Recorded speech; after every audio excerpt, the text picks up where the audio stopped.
Feels like I'm meant to strike. Flat earth beneath my feet, knowing I'm here to meet. Ocean's edge, it calls my name. Purpose in this life's game. Horizons line so clear, God's love brings me near. Flat earth made by him, my journey long yet thin. Purpose found in every day, guided by his gentle sway. Mountains tall, they stand in place. Yo, Fluffs, what's up? It's good to see you all. Thank you for coming. I'm glad you could make it. We are joined by Roger, PJ, and Ryan. How you guys doing? Oh, good, Sam. Good. It's good. We're just waiting for Sleeping Warrior to pop in. I did chat with him on Tuesday night and said tonight, so I hope he remembers to come in. We hope the warrior is not sleeping. But yeah. It is about Cavendish because we were talking Tuesday and we were going through the Cavendish paper together, and we're just having discussion on when they did the Cavendish and stuff. And there were some interesting things brought up that I thought might be interesting to bring up, because even the paper itself, things that Cavendish says in there, kind of disproves what gravity is claimed to be. I don't think he was looking for gravity, was he? No, he was just trying to calculate Earth's mean density. Everybody else attributed it to him measuring the gravitational constant. But yeah, it's good to see you all. Please hit the likes, share the show, guys. You rock.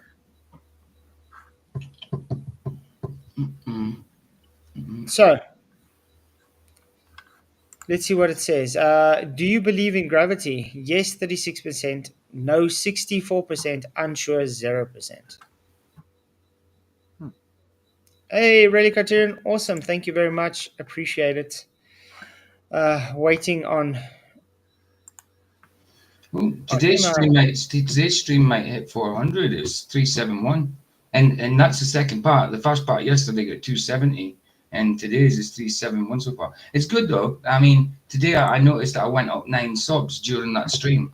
That was really good. I got 1 sub yesterday. That's all I got. Well, I went from 183. I had 410 yesterday. When I woke up today, I had 412. But after the stream, I had another 9. So it's obviously Billy Carson's name. It pulled him now. Nice. Jeff Conkle, mean density says opposite to nice density. Yeah, corn right there. I'm telling you. Tomorrow's stream is I'm looking at that video that UR did with Critical Think. So I'm looking at that and see what he's saying. Yeah, I saw UR did a thing with Critical Think. Yeah, so I'm gonna look at that one tomorrow. Yeah. I was laughing this morning when I woke up. I saw Jared and them were live at Argentina, and they were trying to look at the sunset, and it was totally off. The sunrise was totally off. Sorry, not sunset. Sunrise was totally off compared to what the globe says it should be. Really? Wow. All the globe arguments are, but you must look at magnetic. You must look at the math. Look at the math. Already falling apart now, and they're not even there yet. See, the thing that I realized this morning, because I said I gave my sunrise as well, and I was like, it's weird. It was 5:30 in the morning. The sun rose about 5:15. Okay, and I am north. The sun wasn't even risen in Argentina yet. They're more south than me. Yeah. Makes you think. My sun rose before them in Argentina, which is further south.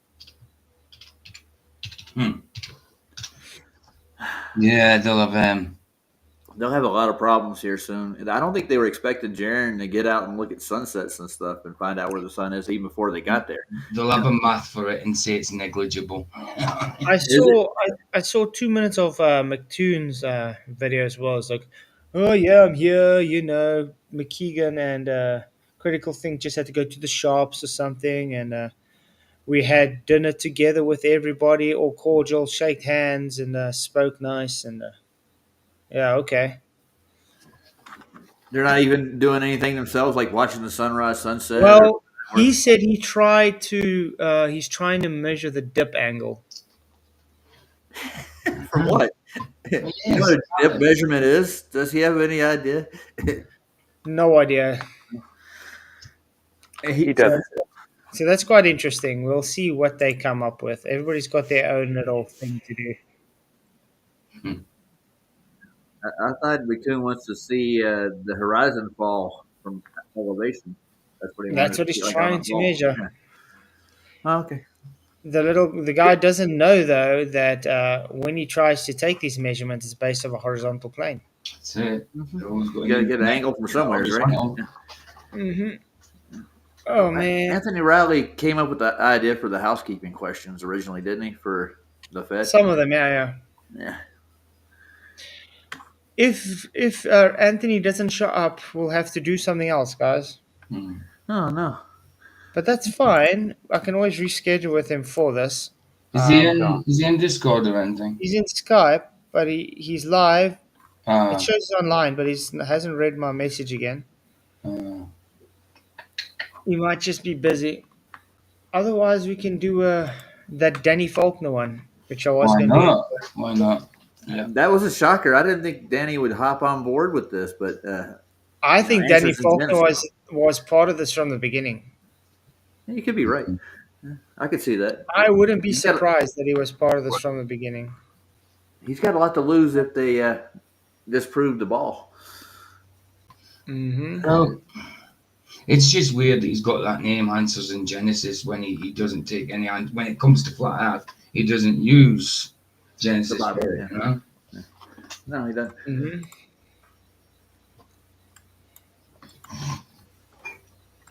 Okay. So, guys, I think we're going to be changing what the stream's supposed to be about tonight, because I don't know if Anthony's coming up.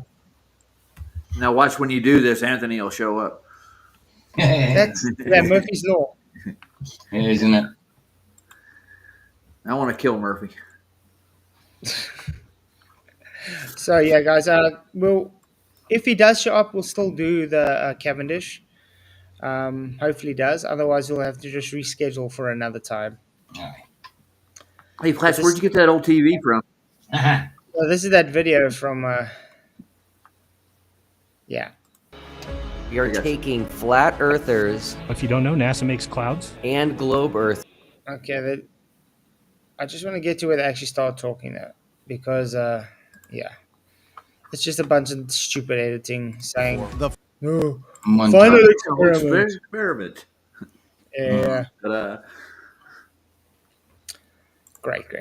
Final experiment. Will going to Antarctica finally prove that the flat earthers are wrong? Welcome. No. My name's Danny Falk. No, because it's a false dichotomy. I think we made that very clear. And this is the sad thing about this as well. Will Duffy knows it's a false dichotomy. Mm-hmm. yeah, But he's just ignoring and acting like that hasn't been said to him. Of course. Yeah. Of course. I like his planisphere though. That's a nice one. Where did he get it? Does it light up? I think he got it for this video. Oh, I Because bet he did. wants to look like he knows what's going on, man. Mm. Oh, yeah. I have with me today Rocket Rob Webb. Say hi, Rob. Hi, Rob. And we're here at the Creation Museum. But, Rob, we're going to interview someone that's off-site today while we're talking about Will Duffy. He's in Denver, and he's come up with what he calls the final experiment. Will, welcome. Hey, thanks so much for having me. So, Will, why don't you tell us about the final experiment? What is it? Yes, the final experiment is historic. We are doing something that I don't think has ever been done before. We are taking flat earthers and globe earthers to Antarctica this month. The reason Wow, it's scary. never been done before, guys. Never. Never. Any flat earthers and globers and If I were a flat Nobody's earther, been to I would be Antarctica scared, before. dude. I would. I'd be scared to go. To be honest, and they think it's highbrow the way they're acting. It's like this is like a joke to them. Like it don't matter, you know. It's monumental. It's a catalyst for everything in the future. This is. Huh? No, I know. That's what they just think. donkey on an ego trip. And he's not even going. He's going, isn't he? Oh, is he Really? going? I thought he wasn't he's in going. a picture with No, Duffy's not going. No, I didn't think so. he's in a picture Dang with- it. He gave his money up for what's it? Hmm. Gave Oh, his spot up for what's it? No, but But Yeah. I think that was the plan in the beginning, though, because from the beginning it didn't sound like he was really going to go. Trip of a And lifetime. And You he's got listen that, to everything he says. He's like he's the only guy that done it. But every time he talks about we did this, we doing that, we paid for this. Yeah. It's like just we. Yeah. royal we we. landed on the moon. We went to Mars. We all the way home. Yeah. But yeah, no one's been to to Antarctic to view the sun, guys. Apparently. No, never. Wow. I came up with the final experiment being centered on Antarctica is because there is a drastic difference between the globe and the flat Earth model when it comes to Oh, really? Now the flat Earth does have a model. I thought he said there's a reason you can't model the flat Earth because you can't model something that doesn't exist. Remember? That's right. He said that. So why is he saying there's a flat Earth model now? He changed his mind. He's fickle. He's fickle. He said that a couple of times in the past too. Like the flat Earth model doesn't predict this, and he can't make it. But I mean, how can he fight saying the flat Earth doesn't have a model, yet wants to his whole not experiment is hinged off of it having a model? Of debunking that model that we don't have. I just want to give a shout out to someone sent me a super chat in a super sticker in the comments today. Oh, It's the comments. Ninja, but I'm trying to think his full name. I never have his full name. So thank you, Ninja, for your super chat. Really appreciate it. This is a guy that goes on. The guy to his right, I'm sure he does a podcast of his own where he's got a Catholic guy called Andrew Noble that kind of debates in it. No, he debates like the only ceiling fans girls and stuff about certain views, wokeism, and all that. But yeah, it looks like the same guy. Whether it's him or not, I'm not sure. But it really looks like him. The Mars Project guy over here in the corner. Yeah, Rob. Yeah, he's an engineer or something, I think, at Maybe NASA, it's not the same guy then. He's a NASA engineer. Nice. No, it's apparently. not the same I guy think then. so. No, it's not the same Thank you, guy. Godzilla37, for your 5 membership gifts. I really, really appreciate it, man. You rock. You are awesome. Woohoo! Appreciate Oh, all Neil the made support. it. Where's Anthony? Neil. No, Neil got the membership. He did. Nice. Yeah. Doesn't mean he says, oh, actually. Okay. Well, I do hope he shows up. But let's go on. to Antarctica. On the globe, Antarctica is this island continent that we would say is at the bottom of the globe in the south. But on the flat Earth model, Why are you Antarctica showing a map? I think I did I have a explain to model. you that a map and a model is not the same thing. And I also want to point out, it's very possible to model something that doesn't exist. Yeah. Yeah. Globe. They sell the Death Star Star Wars models, don't they? Yeah, they Does do. the Death Star exist? No. PJ, been a member for 26 months, can't believe it. He says, I'm an old timer here now. For 26 months, yeah. You're an old man, dude. Yeah. Old fart. Antarctica is this gigantic ice ring or ice wall Wait. that encompasses all of Oh the my world's God. continents and holds in all of the water. No. That's again as Look at these channels. That's again a straw man, and he knows that. Do we say that $20,000. that you Well, you know, require I have Antarctica here. to hold in all the waters, or it'll fall off edges in space? No, we don't say that at all. No, we do know that there's a dome, which is in Antarctica. The ice wall, as you put it, in Antarctica is just high elevation. That's the waters cannot go over it, but that's not what's holding everything in. So that's again a straw man. And the Earth is a hovercraft now, and it floats in space. I didn't Seems know that. so. Yeah. Some weird snow globe in space. Makes me want to pull my hair out. A model celestial sphere, and I have it set up for where you'll be. Where is it? Union Glacier in Antarctica, and I got the sun set up. Okay. Now this is what I try to explain to Will Duffy. He's got that model, okay, for the position of the sun with the actual tilt. Can you use that model to tell me when the eclipse will be, please? I don't see a moon in that model. I don't think so. And I don't think the moon eclipses the sun, anyways. Personally. No. Hey, Lowry's Where's in the Lowry? house. What's up, man? Flatzoid, Arctic, TJ, Ryan, how you guys doing? Good to see you, You're bro. kidding yourself. I'm in the conversation, but I want you to keep going here. But we got a lot of stuff to talk about today, so it's gonna be cool. Cool. Yeah, it is quite a lot. Yeah. We were supposed to do Cavendish with Sleeping Warrior, but he's not here. I don't know what's going on. If he got his times mixed up or something. Hopefully, I can reschedule with him, or he might just show up later. Knowing Anthony, he'll probably show up later. Maybe he's pulling a Rachie. He just didn't check the times, didn't get it right. Maybe. But he is a busy guy. Yeah. But so long we'll be entertained by Danny Faulkner, a very dishonest guy, with Will Duffy, another very dishonest guy. I can't say anything about Rob because I don't know the guy. No.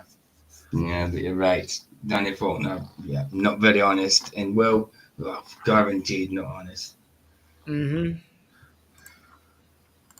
For the right date, and right here would be local noon. That will tell you where the sun is. Notice it's not really high in the sky, but that's the way it is in Antarctica. And then 12 hours later, it's over here around local midnight, but notice it's above the horizon. We have a midnight sun going on, and 12 hours after that, you're back to noon. So the sun's going to go completely around the sky, bobbing up and down over a 24-hour period. Great. So the sun's going to go around the Earth. So Earth's not moving. Yeah. Congratulations, Danny. Well said, Danny boy. Well said. But yeah. Sorry, Ryan? He said Danny boy. Danny boy. Danny boy. Danny boy. Boy. The pipes are calling you. Hey, awesome hat, Larry. Oh, aye. Is that a tinfoil hat he's wearing? I think it is. Yeah. I met Danny Hey, Faulkner Joe's in the house. What's up? at two. He's been to 2 Flattoberfest, so he loves to like come and I guess like bring himself pain to be around a bunch of people that don't agree with him. But he keeps showing up. He shows at all the events. So But the thing it's weird when he usually shows up at things like that, he's got orange on. He's usually That's dressed funny. in orange. It's like some kind of declaration. Huh. yeah. That's strange. He's a stalker, dude. He stalks FED's panel all the time. He'll sit in the back chat and listen. But that's the thing with Danny Faulkner. Orange is the new black. Big. Yeah, he's all big and talk. But when it comes to actually doing something like, I mean, we've called him out to debate him. FED's called to debate him. He runs away. Yeah, he does. Chicken. Chicken. He won't debate because he knows he has nothing. He's a McToonist, guys. He claims to be writing a book, and he says he's gathering material. But he punishes himself. He goes to every single event in the States. We always know where he's at. We put a spotlight on him sometimes and like talk shit from stage because it's like, dude, what are you doing here? Why do you even come here? You know, he brought his family to Vegas last year to the event, and I was just like, really? You're gonna bring, you know? And they all sat there right in the middle. There was like 400 people around, and they had the middle table. He knows that everybody knows that he's there, so he's like, he might be one of those people that just likes the attention of being like the anti-flat Earth guy, and he just goes to get that attention. He may be that guy. I don't know. He's a villain. That's what he's playing. He's the bad guy. Yeah, I guess he so, wants the man. attention from it. Yeah, there you go. He wants to be in control. That's the issue. Mm-hmm. According to the conventional understanding of things. But what about the flat earthers? What would they predict, or do you expect them to predict about what they'd see? Okay, before he does that though, I just want to say, you see, he just made a prediction for the globe model, as he puts it. Aye. Okay. Now, will that prove or disprove anything on a flat Earth? I'm trying to put my finger on it. Nothing's coming to mind right now. No. But No, it won't. But it is possible to invalidate their claim because they made a claim. Yeah. So if it doesn't happen, yeah. Yeah, and this comes back to why are they always faking all these videos if it is just true? There's no reason to fake it if you can actually film it. You go take a shot, and there it was. You can verify it very easily if it's real, instead of faking it. That's exactly the first sign of it. But people just watch TV and believe what they see on there. So, but faking a 24-hour video is so difficult. You just don't understand. Yeah, but the point is, why do you need to fake something that's real? Exactly. Because it's not real. That's why you'd fake it. That's just exactly the point. I think. That is the $1 million question, man. And like, I want to wait until you get finished with this video, but we got that whole thing from South America last night. There's a lot of things that could be talked about. We're gonna definitely go through it. Yeah, lots Definitely. to go through. Yeah. No, that's why I want to go through this as quick as possible. We have this unique celestial phenomenon that on the globe only happens far north and far south in Antarctica, which is a 24-hour sun, meaning the sun doesn't set for all 24 hours, as you just demonstrated. But on the flat Earth model, the sun in Antarctica would have to rise and set each day. That's a lie. Why would it have to rise and set each day? I have no Why would clue. it? Hey, FTF, he's a liar. Know who you are, but hello, how's it going? Anthony, maybe? Yo. Yeah, I was hoping so. What's up, man? Good to see you, man. I'm sorry, I didn't realize that you were going live. I knew that I saw my name on Fashionably it. late. I didn't realize that we were doing something.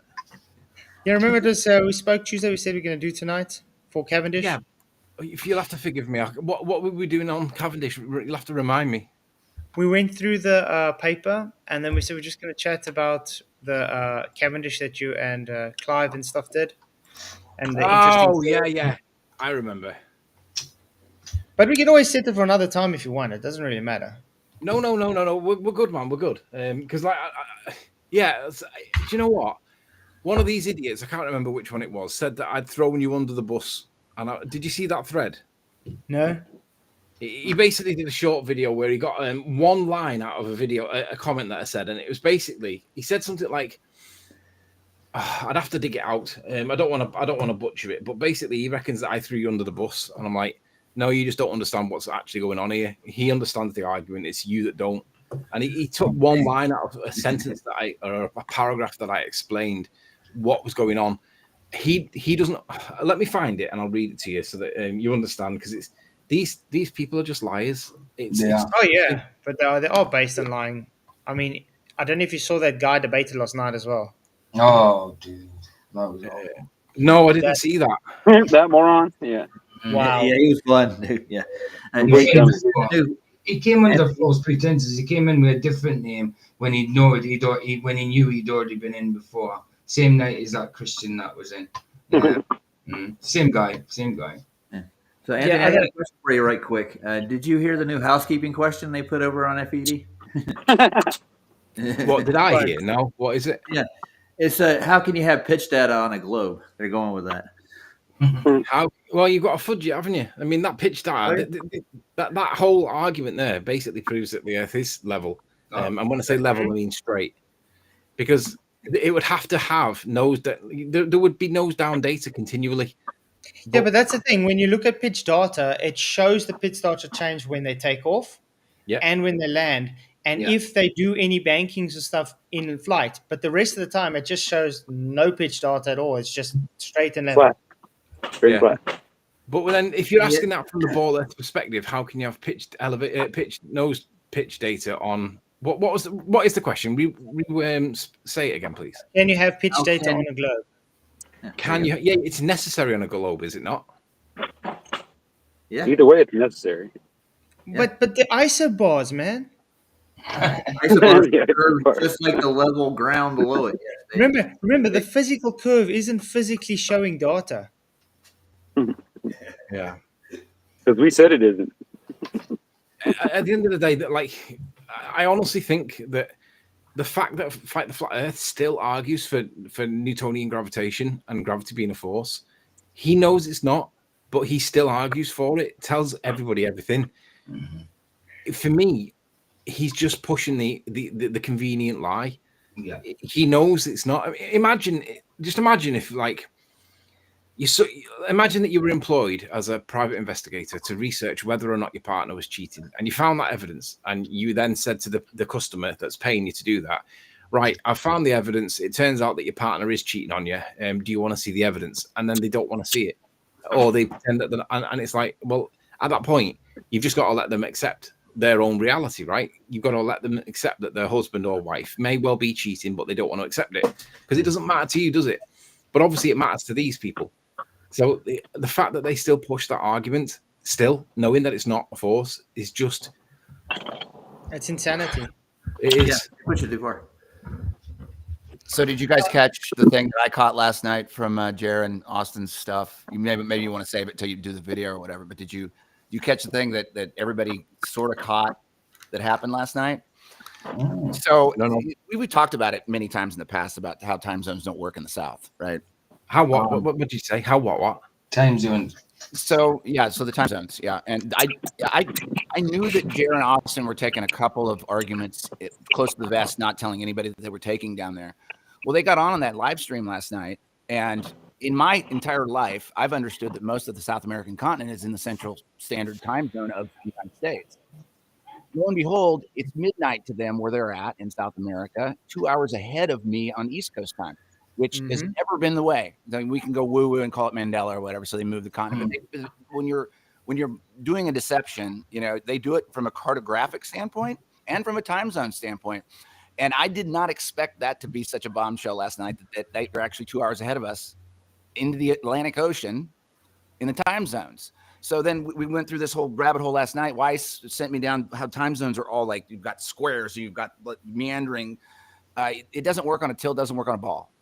And I think that was That's why they have all the declinations, because they need to wingle in all those time discrepancies together. But I mean, I went on the live there, in the chat, and I told them, I'm more north than you guys. It was about 5:30 in the morning, and the sun rose at 5:15. The sun hasn't risen by them yet, and they more south than me. What does that tell you? It's bizarre. And when his compass was kind of misfiring, but he was going the opposite way. Yeah, he thought he was looking directly south. I think he was. He saw illumination, but no ball, which was bizarre. So essentially there was illumination, but only in a very small part of the sky. Like, I'm talking about here. Unpacking. Oh, this is Jer and Austin, who are in South America right now on their way to Antarctica. And yeah, and so I think there's a couple of experiments that they kept close to the chest. We'll see. But that was one that caught me off guard, because I've been under the impression that most of South America is at least within the central time zone of the United States. And apparently where they're at was 2 hours, according to their phones. Who knows how they operate that stuff. But according to their phones, they were 2 hours ahead of us on Eastern Standard Time, which puts them out into the Atlantic Ocean 2 hours ahead of us, apparently. I know whenever I go to visit my brother and them in Cape Town and I see the sunset, it's light there before you even see the sun. Where you kind of see the sun at the same time it becomes light. Where there, it's light for a while and then you only see the sun. And this is why I do believe in the South, you just see daylight, not sunlight. That was, well, I just go off the old Zetetic writings that they said that there's illumination 24 hours down there. And I was like, well, that's the best I got, because I don't get to go to Antarctica, so it's like, I'm really interested because I think there's a couple of side experiments that are going on that they didn't tell anybody about. And that was a bombshell that was dropped on me because, apparently there's a time zone in South America that I wasn't aware of. Wow. Apparently. Yeah. Wow. That's what their phone said. Their phone said midnight. It was 10 o'clock because I was streaming with Sav 10 o'clock last night. We actually pulled it up live as they were streaming it.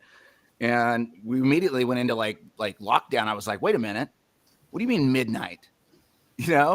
And so like if you're looking at the Mercator projection, obviously, if you want to go woo-woo and Mandela, they move South America a little bit to the right on the Mercator projection. So, but really it comes down to time zones, and like Weiss has got it down to a T now where it's pretty much figured out. The reason there's more time zones in the South is because there's a lot further distance for the circuit to travel. And he's called people in every continent, said, look up, is it at noon? I want to talk to you. Where's the sun at? Directly above. So he's got dots, all over the Gleason projection to where, well, we at least know that it's noon in this place at this time. And it does it every single time. Right. So like, I think this time zone thing is going to be bigger than even the illumination bit as far as this trip is concerned. I don't know, man. It's like Super Bowl for flat earthers this weekend. So like, I'm super psyched. With the Time Bandits and Brian, they redid the end. Really? Super Bowl? What? Well, it's an American saying. Sorry. Roger, you're going quiet again. Can't hear you. Can you hear me now? A little bit. Okay. Yeah, you're kind of quiet. Brian had problems with the map itself when he redid it, and with the time zones, they're not where they tell you they are.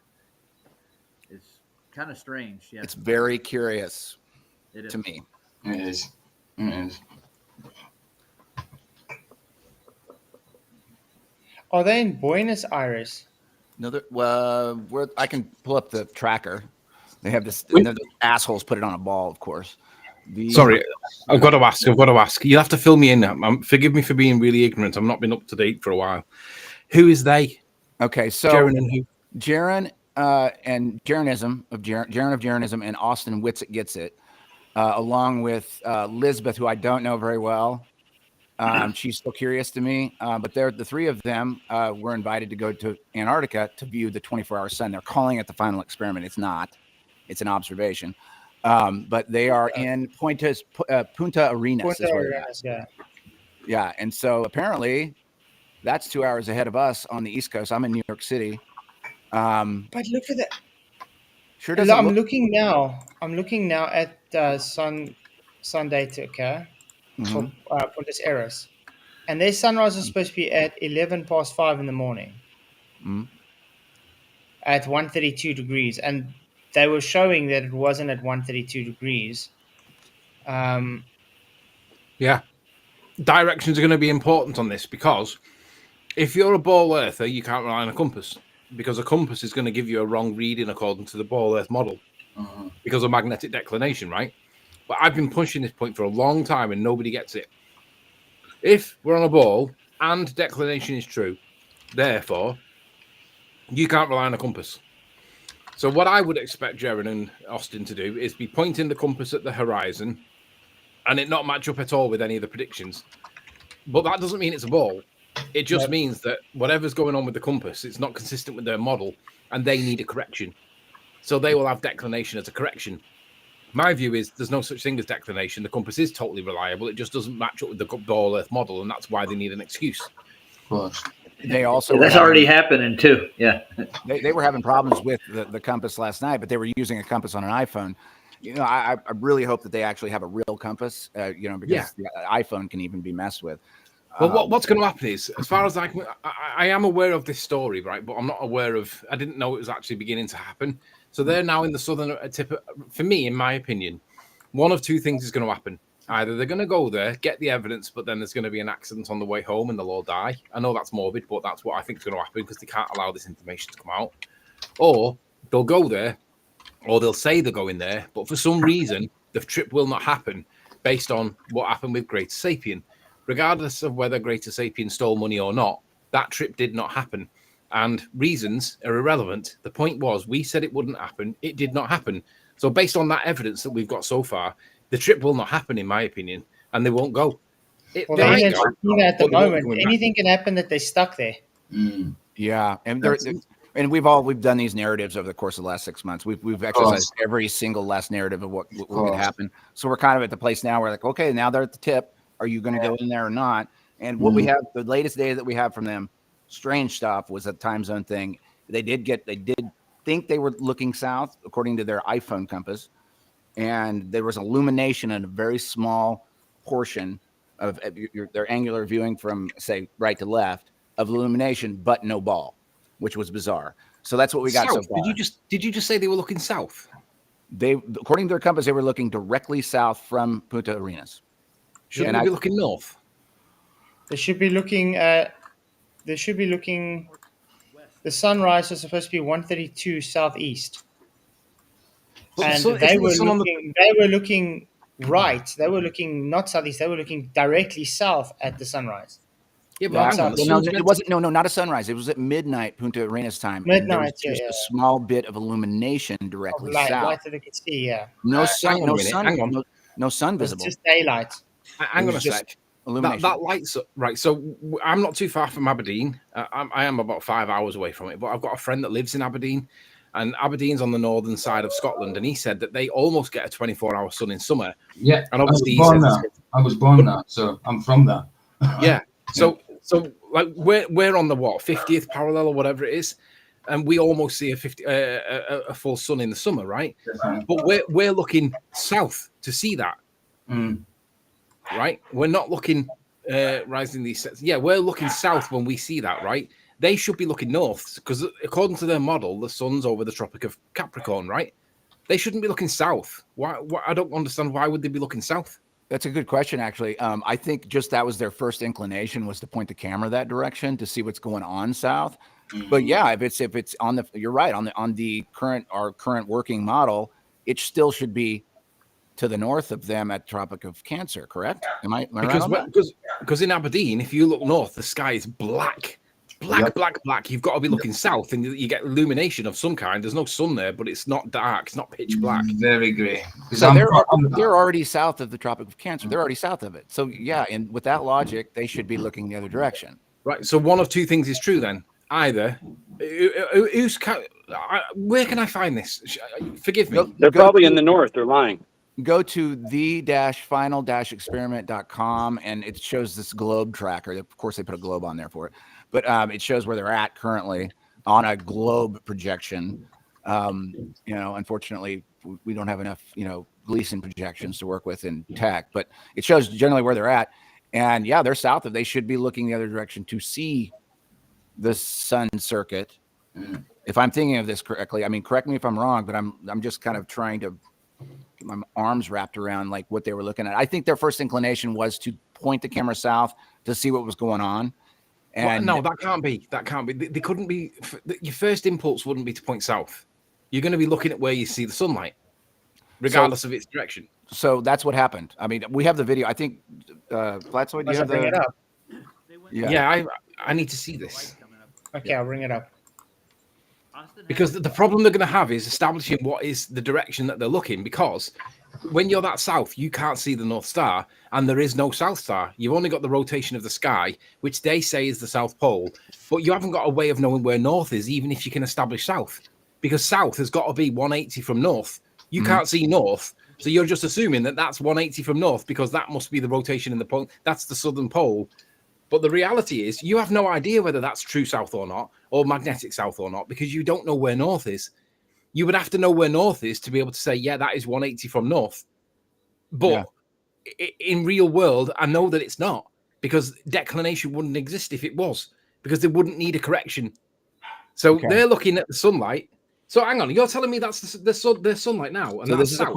This is last night. This is evening. This is midnight by them. Live from the arena, checking. It always comes down to the sun. Yeah. And so am I missing something here? This should be north, not south. Am I getting something wrong here? I might be getting this wrong here. No, it should be south. They should be looking southeast to see the light. It's midnight, you said. This is according to them. It was midnight last night, 10 o'clock Eastern time. That's what threw me the hell off. But yeah. Right. Somebody explain to me where my cross wiring is, because this should be north, not south. Whether it's southeast or southwest doesn't matter, but it should be northerly east or west, not southerly east or west. You'd think, right? So what I found striking from the footage is that all there is illumination. They don't have a sun up or sun down from that direction. So I would suspect today or tonight they're going to have a sun up and sun down in direction, which is going to be bizarre because they should be tracking north of them, as you said. Yeah. But here's the other thing, right? On this show tonight with you guys, are we trying to disprove what they're showing or prove what they're showing? Because depending on which side of the just checking we're just actually trying to figure out, will this be happening on a globe or not? Well, the thing is, if it is on a globe, it has to be northerly east or northerly west. You can argue all day, I don't care, but it's got to be northerly, right? It can't be southerly. Yeah, but you see, timeanddate.com says their sunrise will be 132 degrees southeast. Look where they're looking. They're looking directly 158 degrees south. Yeah, I watched this earlier. Their compasses didn't work very well because they're next to their cell phones with them, and the magnet, the declination gets off when you get near a cell phone. And Whoopi gave them that GPS tracker. Compass, and they did use the compass at the end. Yeah, and Austin has a regular compass. Yeah, he has a working military compass. And we were saying, dude, when they were going live with it, like, put the compass on the ground, use the compass to get your declination. The other ones are going to be off. So. Look, they're gonna show. See, that's practically where it's got to rise. It says the sun. Yeah. And then that's when they're looking directly south. See, around there. That's where the sun's supposed to rise. Yeah, I'm just thinking about where the Tropic of Cancer is. It's a little south of where they are, isn't it? No, it's north of them. It's north of them? As far as I remember. Can we get a confirmation? I'm pretty sure it's north of them, according to the... Do you remember when I said... Yeah? Remember when I said to you that you should do a see if you can prove north video, because you can't see the North Star. And obviously you didn't end up doing it, but this is going to become really important because they're going to be totally confused as to direction, no matter what device they use, because of two things. They've got a compass that'll say one thing, then they're going to have to account for declination according to their model. But either way, I can't see how this... they're not going to know the direction, right? They're going to have no cardinal direction to reference. So whatever they're going to be using, be on a phone or in a real-world compass, they can't prove or validate that that's 180 from north, because the only reference point that we've got is the North Star. And even if you say, well, there is a rotation point in the sky, okay, fine, but that needs to be 180 from north, and you can't prove that because you can't see the North Star. So even if it's supposed to be, you can't just assume it. You need to prove it, but you can't prove it because you're too far away from it. The only way you'd actually be able to see anything is if you look at the stars itself. If you look at the Southern Cross. No, but even then, can they see it from there? That's the question. Even if you find the Southern Cross and then follow it down, like the two straight lines, the two stars joining together, and take the line down to the rotation point in the sky, you do not know that that's 180 from north. It's implied, it's inferred, it's demanded by the ball, but you can't prove it. Yep. So, but even then, it isn't going to line up with like the observation, because on their model, it has to be corrected for magnetic declination. So whatever measuring device, compass, electronic compass, or whatever you're going to use on their model, you've got to make a so-called adjustment, which means that you're not certain that you're looking at what you think you're looking at. You've got to believe that the adjustment called declination is valid and it applies. But that's why they make all these magnetic declinations in the south, because of this anomaly. That's why they make all the magnetic declinations. Yeah, but what according to them, we can't trust a compass, right?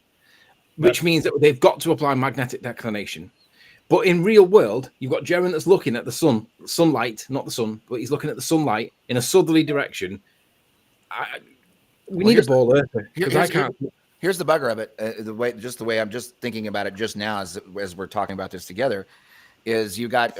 I think I was going to bring this up earlier. Truth. The whole coffee cup caustic thing came up in my mind because there was no sun they could see, but there was illumination. Yeah. Or else we got to take into account the fact that, until we see it, but like, is there another point of illumination happening south and out? I don't know. And I hope that they have enough calculating power to think that they're looking south, so that we can see what the hell that was, because that was clearly, it was an arc, a slight arc of illumination looking apparently south, right? Yeah. Which makes no sense on the Gleason map whatsoever. Because here's the thing, though, right? Let's just say that they're really close to it. What if you're on the South Pole? You should get. If you're getting close to the South Pole, that they would do if they get into the edge of Antarctica, right? You should be able to see the sun rising, or you should be able to see the sunlight in the northerly direction on one side of you. But because you're so close to the South Pole, you should also get it at 180 from that as well, because that's also where the sun's going to be. If it's a globe, you should get sunlight on the north point side and the south side. There should be 180 from each other, because you're kind of following the rest of the globe around, and you're seeing it from the same direction. Well, we're all in agreement here that there's not a South Pole. I mean, it always points to the north. The north is the center. That's it. There's no magnet south pointing is just anything opposite south. from north. Opposite. And I think that's why they have such a difficult time with magnetic south. It's because it's just trying to follow opposite to north. Of course. That's all. So what does time and date say about where the sun should be at right now? Right now. Well, them it is now. It's 10 to 5 in the sky. Hello. To them, it's 10 to 5 in the afternoon, and well, let's play a game here. I'm in New York City, and I've got a giant loft with a bunch of windows, and the sun's, it's probably, I would say, just under 45 degrees, and it's, it goes down early because it's winter up here, but I can see it. My position of looking at the sun is right here, right out the window, about 40. You can see on the shadows of the wall too behind me. That's where the sun is. So that's where my sun is. Where's their sun at? I'd like to know that, because I'd like to know why they suddenly got 2 hours ahead of us on the East Coast without my knowing for almost 50 years. That happened last night. So this sun here, what does it look like to them? That's what I'd like to know. At this moment, I would like to know that. Where are they seeing it at? It's kind of important, I would think. Right? Interesting thing. I see they don't have daylight savings either. So they're 5 hours behind me. Right. So somebody in chat has just said they're looking beyond the pole. TackMind, he says, they're looking beyond the pole. If that was true, then the point 180 degrees behind them would also be illuminated, because you're looking, you have two light sources, or you would appear to have two suns opposites to each other, because you're looking beyond the sphere. That would have to be how it is, but it looks like they've only got one. I agree with that. Yeah. So the azimuthal is way off. Is really when it comes to the time and date where the sun is, comparably. Yeah, the only data that we have is literally cell phone calls. We called people. Weiss called people in every country and asked them when it was at noon, and says, "Is it right above you at noon?" And it keeps checking out. So that works. That works as the circuit. But I'm looking at the sun right here. I can see it. It's right there. And I'd like to know, I mean, this would be the easiest thing to do, is get somebody live on the phone. Like, oh, where's the sun at for you? Where's it for you? It's for me, it's right over here. And I'm in North America. All right. So I'm in. Give me a second. I'll go look where the sun is for me. Yeah, I mean, it's just kind of, we can do a little game here. It's just this is. Well, it's 9 minutes. It's 9 minutes to 12. So I'll tell you when it's 12. I'll tell you where it's at. It's 2:51 p.m. Thank here. you for your membership. Really appreciated. You rock.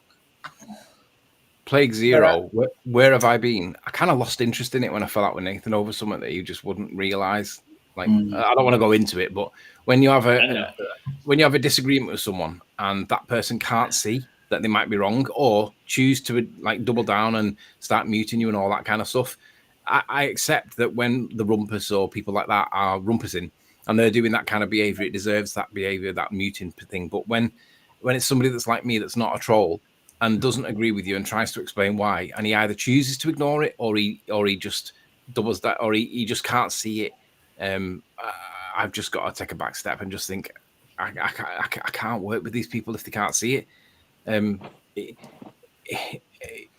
They're awful people. Just accept the fact that there's awful people in the world. There just is, and they like doing it on both sides, though. On both sides. Oh, yeah, indeed. And it shouldn't be.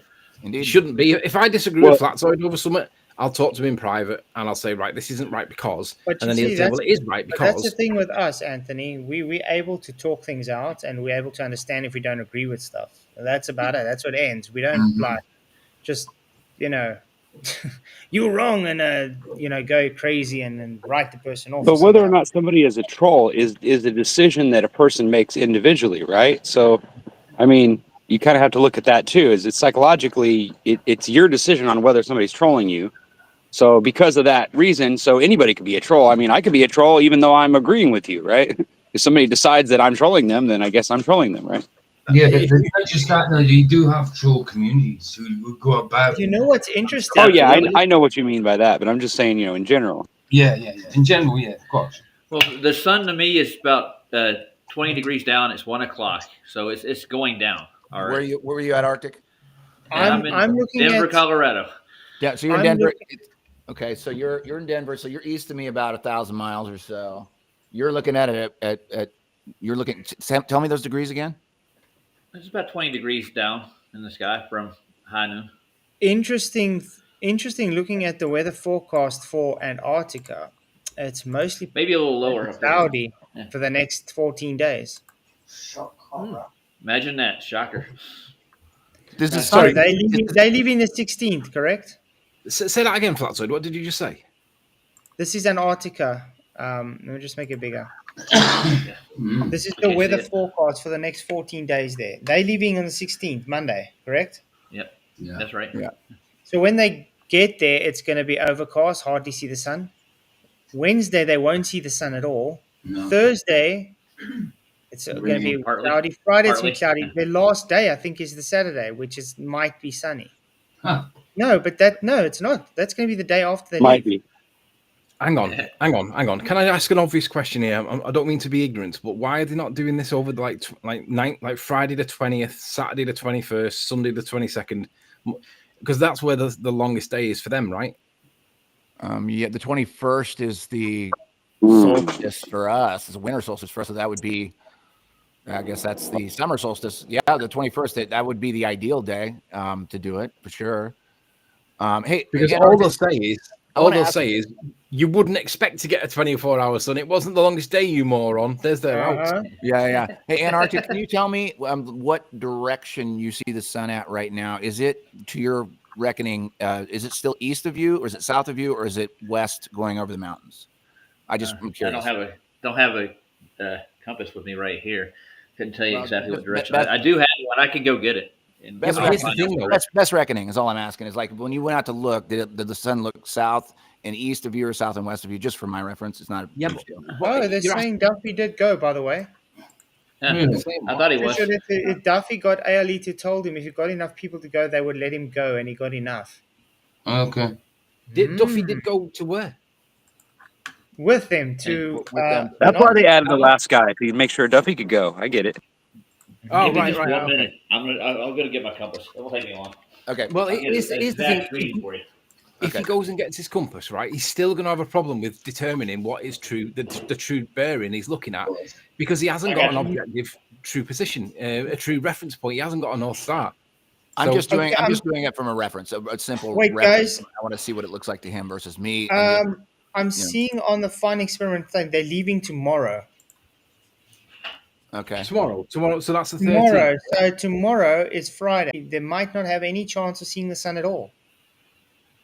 Because that means this is too good to be true for them, though, right? For the ball. What a coincidence! Well, you guys went, but they set it up that way. Like, are you because telling me? You know what I find odd about this? People actually asked Will Duffy, "How do you know the weather's going to be right?" And he says, "I'm not even worrying about the weather. I'm not even checking it." Wonder why.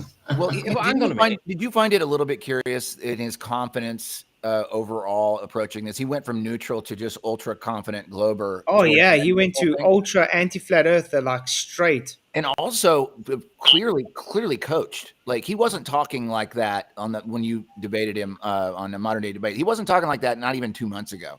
No. And I was like, man, you either just learned what it took us 10 years to get to the bottom of, or you're being coached. I was like, whoa, dude. So like, is he confident that something's going to happen down there that's going to prove him right? I just can't imagine that he He was a lot more cocky than usual. Yeah, way a over lot the more top. cocky. Well, it seemed to me he couldn't take me calling it out as fake anymore. So he was looking for a way to talk because he, like I said, he contacted to talk to me on MDD. I was like, oh, awesome. This is my opportunity to show it's just a false dichotomy and it's not scientific because I didn't care about Duffy. I cared about the audience watching because I care about the people who's honest enough to see, look, this whole thing's just a waste of time. It's a scam. So he thought it as an opportunity to try and tarnish my name and to try and make me look dishonest. That's all he thought he could do. In the meantime, it totally backfired on him. I just want to say thank you, Godzilla, for the super chat. He says, Globus mocked me for wasting my money super chatting Effie hosts. Yet we got Duffy willing to pay for this complete waste of time. Exactly. Thank you very much for the super chat. Really appreciate your super chat, by the way. It helps so much. So would you find out again, Arctic? I don't think he's got money at all. It's a little southeast of me. South and east. Yeah. Yeah, that would make sense to me because I'm well east of you. You're earlier in the day. You're at 1 or 2. What are you at 1 p.m.? What time is it? Yeah, around there. It's about 1. That would make that would make sense. So but clearly we're seeing it. I know where Denver is from here. It's it's roughly like this. I need to check that just to make sure. But either way, we have a parent position of the sun, which is halfway between me and you, because I'm looking west southwest out my loft. I can look right at the sun. It's right there, and it's 3 p.m. here. So that would make sense that you would be looking south and east at the apparent position of the sun, right?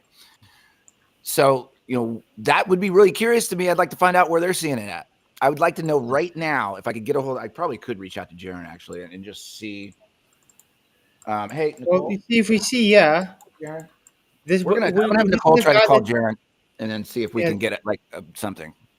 This guy's self-funded, correct? Who is this guy anyway? I don't even know who that is. I don't know because I know he's self-funded or something. That might be that's Candace Owens' TV producer, I think. I think so. Yes, he's on the way, so he's still going to get there. Can you draw the Globey thing back out to show North America, just so I can talk to Antarctica real quick about the position? So pull it back out and go to the North America real quick. So just so I can just put the cursor in North America, North America at the point. Go to United States, pull the thing back up. I can't believe there we go. Yeah. So put it generally where I'm seeing the sun is generally about I would say about the right third of the United States, and he's seeing it southeast, which he'd be seeing it triangulate. I'm in New York, he's in Denver. I would say right in between and to the south is where we're seeing the sun. Somewhere right there in the lower mid-central area of the states is what it looks like. So around about No. It's in the middle of the United States. In the States, right about there. Yes, right about there, but south, but just a little bit south. Okay, so that's our just a general reckoning of where we think the sun is, somewhere in that area. Now, down there, right now, if I can get a hold of Jaron, they should see the damn sun well north of them. Yeah. They should be looking northwest. But definitely not south, right? Not south. They should be looking northwest. They're on azimuthal is what you're trying to hint at. They're on a flat map. It's hard for me to even do it with looking at this globe because globe. That's interesting. Let's actually look at the Gleason's map. Yeah. Mm-hmm. And let's see. I have a horizon mirror. Should I check the horizon, make sure it's level? Out of this little quad.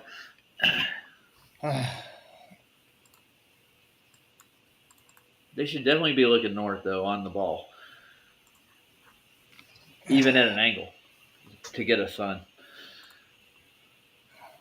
Jonathan Seal says he's confident because he knows he can't lose with money and power backing him up. I don't think he's got money. I just think he's the face of it. Yeah. I really don't think he's got money. I can tell you he don't. Just from what I saw when I met him, he's definitely not a rich man. No. Yeah. He's not a millionaire. Okay. This is Gleason. So you're saying you're seeing it around about here? That's just from a straight eyesight reckoning. It looks like it's in the southern center United States from where I am, but we know on the even for them, they're supposed to be seeing even for them, they're supposed to be looking then north to see the sun. Yes. What about the tilt? The tilt would have some bearing on that, right? Yeah, but look. Even if you have a tilt here, if the sun is around about there right now, they have to literally be looking northwest to see the sun. I got you. Yeah. I was really shocked when you said that they were looking south. I was like, what? Why would they be looking south? To be honest, let's not go down the conspiratard and say that that's a different sun. Let's go with the notion that they have no idea the direction that they're looking, because they haven't got a cardinal reference point from which they can say with any authority, right, there's north, and this is going in the direction of what, northeast or northwest or whatever. They haven't got that. So what are they going to be referencing for to get the direction? That's the real question. Yeah. I don't think, I've got a feeling that they're not going to Antarctica south. How do you know they're not going to? How do you know they're not just going to some island offshore somewhere? You know, I mean, as long as there's a bit of ice, I'm sure they're not going to be able to tell the bloody difference. How would they So tell like if they're go a little west of there Like into space another cadets, ice shelf? Yeah, like that was space a good one. cadets, exactly. I've considered that when I first heard about it. I thought they're going to do one of two things. They're going to fake it so they think that they're in Antarctica, but they're really elsewhere. Well, this is the time to get a hold of Jaron then right now, is like get a sun observation. It shows him still at the airport. So Duffy's at the airport. Duffy's at the airport. So yeah. And then the thing. rest of them are all at. There so we go. They're still sitting down here. Whitsett and them are in there. Oh, with Wolf. Critical thinking. Wolf, man. Woofy. Wow. And then, Uncage that. Uncage it. Is Austin with Wolfie 6020? Yes, no, with critical think. Sorry. He is going though. They're all going down. But he's not with him. He is now with. Is that Creaky? I have no idea who the hell that is. Don't know who that is. But, where did Wolfpack get the money to do this? Critical think is in wherever he is in his room. And then Jaron is still there at the car park here, trying to look probably out. He's probably trying to look at the sun. And then Dave McKeegan, obviously McToon, Dave McKeegan, and what's this guy? Isn't this Creaky Blinder? It might be. That's what I was thinking earlier. Is he going? Because he's got a lot of press going on right now. So, can you click on him? Let's actually see who's Antarctica bound. Let's see. Okay, Dave McKeegan. Is it possible that the guys that are looking with the compasses that are not real world compasses, they're on the phones? Is it possible that they might be set to the northern hemisphere or whatever, and that'll be their get out? Yeah, very possible. I think there's a lot of get out of jail free cards that they're setting up for themselves. Of course.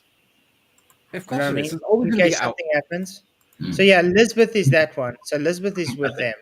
I mean, initially I thought that I thought when it comes to the crunch, they weren't going to go there. It wasn't going to happen. But if it, and I still kind of think that sometimes, but they're obviously on the way somewhere. But no matter what, even if they do go there, and if they didn't experience a 24-hour sun, they're going to come back and say they did, no matter what. Yeah, they can't afford the narrative to change. Well, they'll come back with a just so story for why it wasn't possible, like Greatest Sapien did. They'll either say that there was a fraud involved, or that there was wrong type of leaves on the track and they couldn't get the right train or whatever. I know it's not a train, it's a plane, but I'm just paraphrasing. That's a good one. We get that in England, right? Anytime that there's a mass event, like a little bit of snow or a little bit of leaves on the track, it brings the whole country to a standstill because trains can't run. I know. Because I've seen a lot of them are saying Arctica bound. I don't see them there yet. Even Danny Faulkner, I don't know if you know, Danny Faulkner accepted yesterday. Wow. Accepted what? I don't see him on the tracker, though. Where was I don't see him on the tracker yet, but he did say so they haven't updated their thing yet. But yeah, Danny Faulkner is supposed to be going too. Ryan's backstage. It said that what's his name? The comedian. He's pending still. If he ain't left, he ain't gonna make it, man. He's not going. There's somebody in the chat. Look, I've known Jaron for a better part of 10 years. I haven't seen any evidence that he would pull a fast one. That's just my position. Get And out of it. Austin toured the country for 2 years promoting flat Earth in an RV. So, like, I've known him for 10 years. I don't know. I mean, maybe who said that he hasn't? Who said that he wouldn't see? He hasn't seen any evidence that Jerem would not pull a fast one. Who said that? That's me. That's me. And I got the lowdown. He kept a lot of things close to the chest because there was a lot of people playing chess in this game and what they were going to do. I know that they have a couple of cards that they haven't played even in the public arena. And he's going to, basically last night was one of the cards that he pulled was a time zone thing. And I think they did that. I think he and Austin did that for a reason because these guys are so much on the attack that they didn't want to give away their game plan. Now, they do need to be looking north. Like I just put in a text to Jaron and hopefully maybe he can call and tell me where he sees the sun at right now. Because that'd be interesting to me. Where exactly would ALE, the place be where they're going? Oh, it's called inland. Yeah, it's inland further. It's inland. It's like an ice shelf, some landing strip. It's bound to be the McMurdo's exploratory place. No, they're going to Union Glacier. They're going to Union Glacier, right? Yeah, Union Glacier. But right now would be the time to do the observation because they know where they're at. They know they're in Punta's Arena, so we can actually get an observation from them. That's why, like, hopefully I can get somebody to do something. Yeah, but to be fair, if they've already done it at midnight last night and it was looking southerly, that to me just debunks the whole notion that I can't get my head around that. So somebody explain that to me. Or maybe they should be looking if they can see the Falkland Islands. If they can see the Falkland Islands, and they can see the position of the sun based on the Falkland Islands, they'll be able to know. That will give them a direction that they're looking relative to thingy, wouldn't it? Falkland Islands. Yeah. They still need it. Here's the thing, though, right? If we're on a ball, they've got to make an adjustment for magnetic declination, which you can look it up and see what it is. I think it's just do it now, Flatzoid. Just go onto Google and pull up a magnetic declination for the whatever town they're in, and it'll tell you. And what you should then see is the sun should set X amount of degrees away from whatever west, like cardinal west. That's what it should do. I think it's plus 1271, so it's about 13 degrees. 12 to 13 degrees in which east or west? East. Right. So that's what they're. If we're on a globe, that's what they've got to do. They've got to find a compass, a real world compass, not a computer app. They've got to set it, and then they've got to move the dial around by 13 degrees to set their new north and south point, right? And only then is that going to be credible for their model. And then does it do the same thing when they get to Antarctica? Does it match? That's what they've got to do. Because we're trying to test the ball, right? That makes sense. Yeah, but remember that all they're doing is just testing a ball because there is nothing going to test a flat Earth here because it's not going to disprove anything. Flatzoid, can you post a link? Weiss is going to jump on and walk through some of the time zones. I just think that there's something weird going on here with this. I think they should make the observation right here, right now. And I'm trying to get that word out. I just texted Jared. I don't know if he has service or not. I agree. All they need to do is do it right here, right now. Right now. This could be done before even going to Antarctica. In my mind. Right, because if it shows north here, globe debunked. If it shows south, I mean this is the place to do it. He can prove that he's in Punta's Arenas, whatever the name of this town is. He's got signs everywhere. He's right in the middle of town, and it's just weird. I mean that whole time zone jump last night was a bombshell to me because my whole life of 50 years that South America should have been generally in the central time zone. So like now we've got a cartography problem. Because we're looking at a Mercator projection wrapped around a ball on this thing that we're looking at, but like they should be able to do it right now, like this very second. Yep. The only thing Jaron told me that he was going to smuggle extra batteries on this trip. Well, the thing is they need to because the cold depletes batteries quite quickly. I was going to say the cold kills batteries, right? Yeah, of course. Yeah, he's got hand warmers too, so he took Flatlander's advice. Put hand warmers on those batteries; they'll work. But yeah, what's getting me is the weather. I don't think they really checked the weather because if you're looking at the weather, it's not going to help them at all. The weather doesn't really matter, to be fair, though, because at night time, once it cools down and you've not got the effects of the biogeochemical cycle, you've not got all that moisture rising up, like all of that settles down at night time. but that won't stop you seeing that the sunlight where there shouldn't be sunlight if they're looking south, and it won't stop you from seeing the sun once at the point where it's supposed to be setting. It's not going to see because it's going to be right on the horizon. You'll still see roughly where it's coming from. Yeah, you might not see the sun anymore. That might be a convenient get out for them. But if it doesn't match reliably and consistently with their model, their claim, in other words, it sets X amount of degrees from rise east, set west, however many it is, 13 degrees from west or whatever it is. If that's not right to the degree or within a degree or two, then it ain't a globe. It's that simple. It doesn't matter what it might be. It just matters that it's not their model. Well, Sovereign Soul wants me to go next year. Keep my GoFundMe going.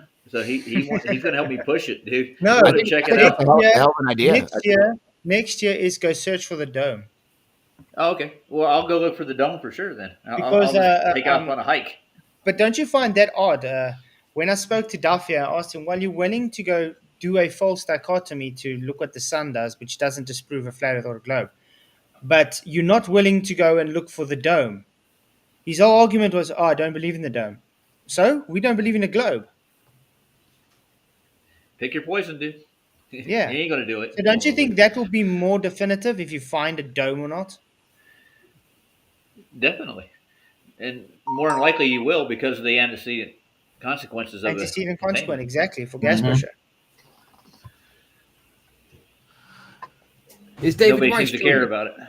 I did send the link. Did you send it to Dave? Yeah, he's checking in now. This is like he sent me some stuff this morning, especially the wobbly time zone things. Pretty much, like I didn't do too much of a deep dive into time zones until recently, and that struck me last night. Struck me very strangely that if we don't know exactly where they are to begin with, how the hell do we know what they're looking at? And that's the whole thing. It's hidden in the cartography of it, you know.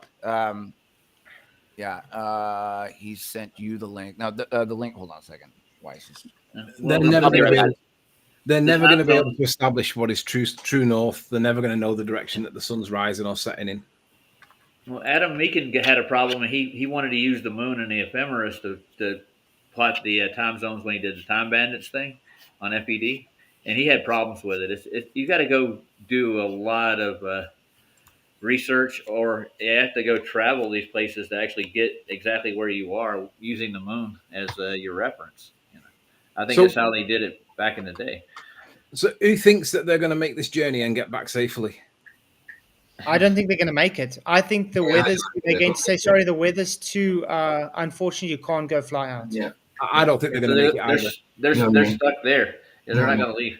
They're not going to leave. I don't agree. I don't think they're going. I agree completely. I don't think they're going either. That was always my initial. I think they're going to, because a lot of the time I've seen this as well, because you also get people try from South Africa, where they go from Cape Town to and a lot of the time they fly, their whole trip gets cancelled because of the weather, or it gets postponed.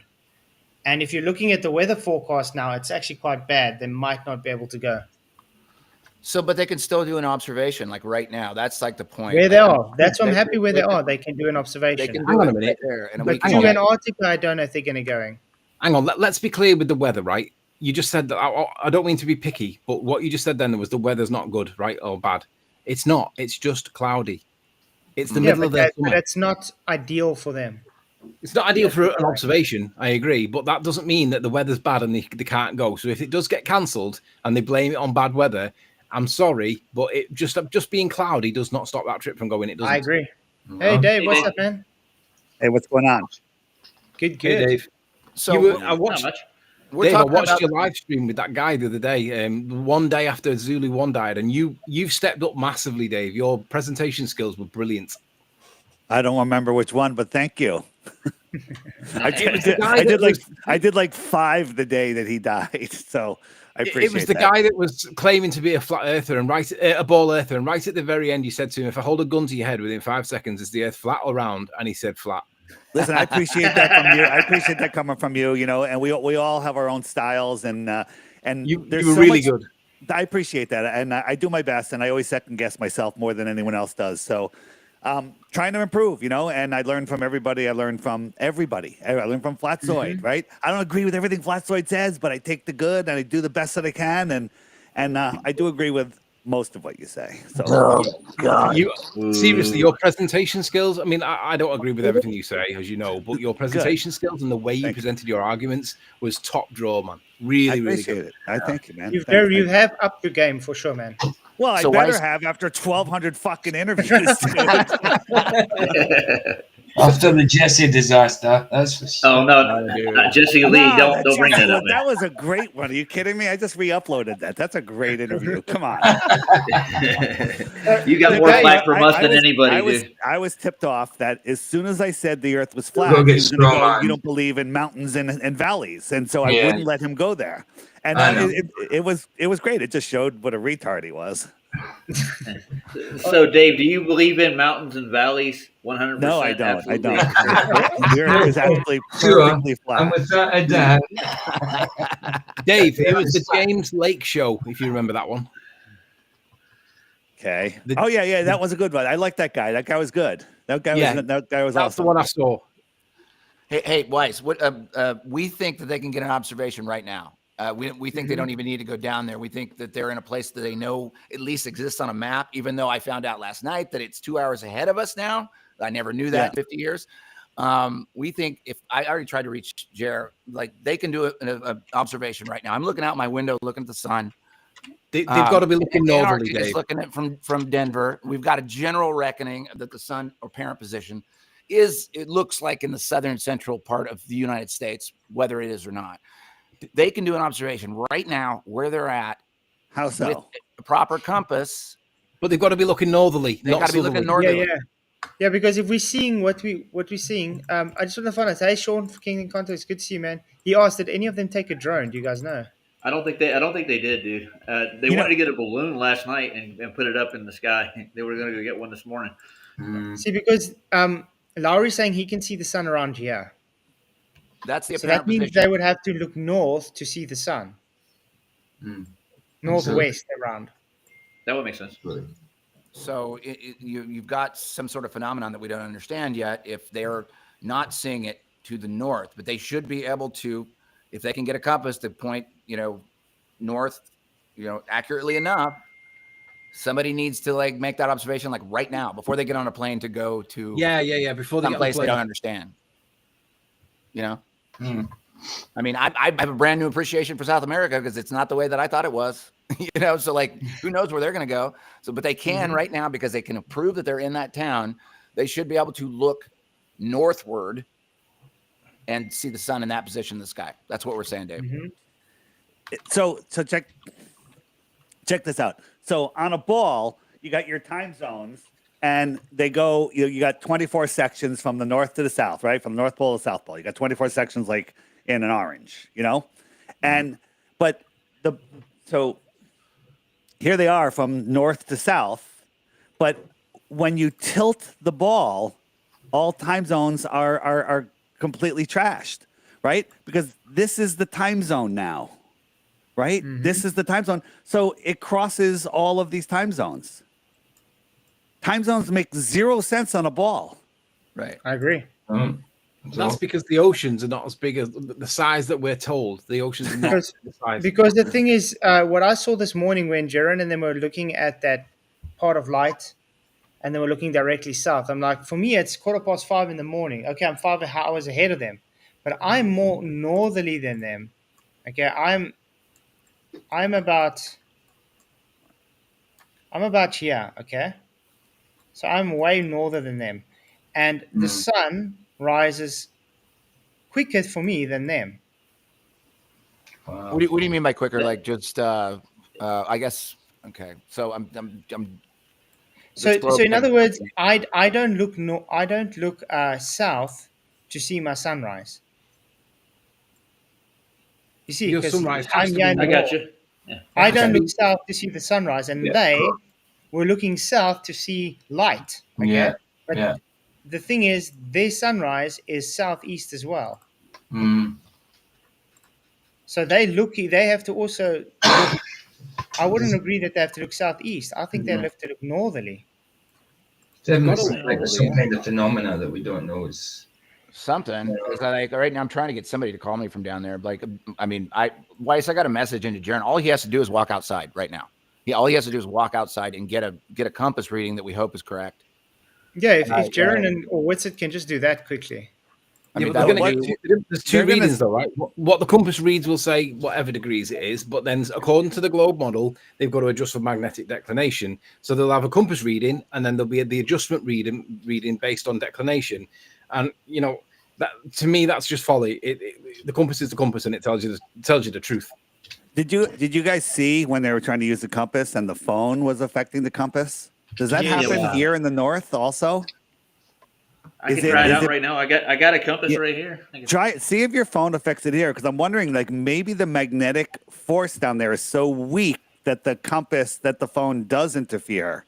And but that's what I'm telling him. I don't think, because remember on the globe they need an actual south and north pole, where in reality we don't actually have a south pole. It's just opposite to north. Right. And the farther you get away, the weaker the compass attraction is. And so maybe your phone, obviously the phone has some sort of magnetic field around it. And, and in the south, it overwhelms the compass. But in the north, the compass overwhelms the phone. But so look at this. So the sun rays, wherever the sun is, the sun's looking straight at us. As you spin it, you have your perfect time zones, right? But they tell us the ball is tilted. It does. It pulls the compass around like a magnet. It does. Really does. So it does it here. You're in the north, right? I'm in Denver. Yeah, it's north. Okay, yeah, all right. So that I'm just theorizing. Yeah, but you're holding it right directly at it, though. They weren't holding it directly at the. They were holding it pretty close. They were filming it within less than a foot. Dude, it affects it within 6 inches. It starts doing it. Can I make it even simpler? Like literally, I'm looking out my window, and Antarctica is over in Denver. I'm in New York. We can, just a viewing point. I'm looking right at the sun right now. And from his standpoint, looking at a map, it appears to be in the southern central United States, the apparent position of the sun, right? So really, if somebody can get a hold of Jer, I'd really like to. How are they going to see that, though, from there? How are they going to see that? Can they see northerly? The sun? It should be sunny. It should be sunny, right? They should see it northerly, Dave. If you see it southerly. The sun's probably already set there. No, it is now 5:30. So it's probably going down. Well, no, it's the summer down there. The sunset is at 10 o'clock, 10 p.m., 5:10. So they still got plenty of time. So, I'm sure they're making observations today, but I'm looking at it here. It appears as though it's right there in the United States, and it's kind of the general direction that it should be from Denver. And Jeremy is at a perfect spot now, as it was showing. He's at the pier there, so he'll be able to get a great compass reading. Flatzoid, can you pull up that tracker map? Was that on TFE? Yeah, I'll get it up. Did you notice the one line coming from the UK? Like, it was an impossible route, and it doesn't even make sense on a globe. Oh yeah. This one. Like, what red one? Yeah. And don't you guys find it strange that all the Globers had shorter flights and got there a day before everyone else? They got Weird. Got there 24 hours before them, like a little powwow, little meeting. I mean, wouldn't it also make more sense on a globe just to go down this way and then that way? Yeah. So this is just another thing that they're going to use, or like we gave them tracking, the flat earthers, and we showed where everyone was in real time. So they're just putting together so many things. And then Duffy, tell me what you guys think about this, because I think that the sun simulator is a friggin' red herring. I think it's bullshit. I think it's just to make people look down the wrong path. I think they might have technology to project the sun into the sky. And then I'm thinking, I just think it's a possibility that you can't rule it out. Okay. Because think about this. You ever been to a planetarium? It looks like if you were knocked out cold and woke up in a planetarium and told that you're on the top of a mountain, you might believe it. Yeah. Okay. Mm-hmm. And they could show stars, they could show suns, they could show everything. Right. So if they have the ability to fake a sun, I'm not saying they do. I'm just saying if they did, then they definitely can fake a moon. And now Duffy's coming out going, he's going to film the 24-hour moon. Right. Did he say that? He literally said, I no one's thought about the 24-hour moon. Right. Well, first, isn't it a coincidence that there's a full moon on the 15th? And And it's not always the full moon that would be the 24-hour moon. It's one on the globe model, in the flat Earth model in the north. 1 week out of every moon cycle, there's a 24-hour moon. Sometimes it's a crescent moon. Sometimes it's a full moon. Sometimes it's a new moon. Okay, but so the chances that there's a full moon when the moon is who can tell? And I asked Alan from Space Audits, where is the moon right now? Is it over Capricorn? Because that's when the 24-hour moon would happen. Because maybe the moon's over Cancer, and then he's going to claim that he saw the moon south. That's impossible even on a globe. So I predict that Duffy will get some photos of the moon south or some video of the moon south. And the question is, where is the moon in between the tropics when he allegedly is going to get that? Well, can we all agree that? Can we all agree that at least whatever model you're looking at, that the sun should be northerly for Jaren at his current position? Yeah, that's what I'm thinking, right? It must be. Model, right? Should it? Does it? Well, I don't know. I can see it right here. That doesn't mean that it's right there, but I can see it. I'm looking at it right out my fucking window, and then he sees it from Denver at the right angle, which would be, it's still east of him, but it's west of me. So like we've got a position that looks roughly southern United States, but maybe it's further south, apparent positions, right? So, but still, that thing right there that I'm looking at should be north of Jaren. Mm-hmm. That's what I say. If he can just tell us where they can tell. Just all he has to do is walk outside.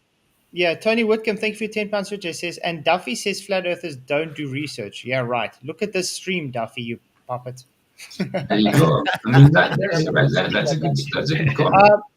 I see Sean from King and Content also says when he spoke to Duffy about the 24-hour moon, he had no idea. He didn't even realize there was one on the Earth. So he sees the moon during the new moon phase. When Sean spoke to him, Kingdom in Context, he was outed as a liar then, because back then, and that was a while ago, I was near the start, he said then that he hadn't put much thought into heliocentrism or flat Earth, which was total nonsense. Bullshit. Yeah, complete bullshit. Complete bullshit.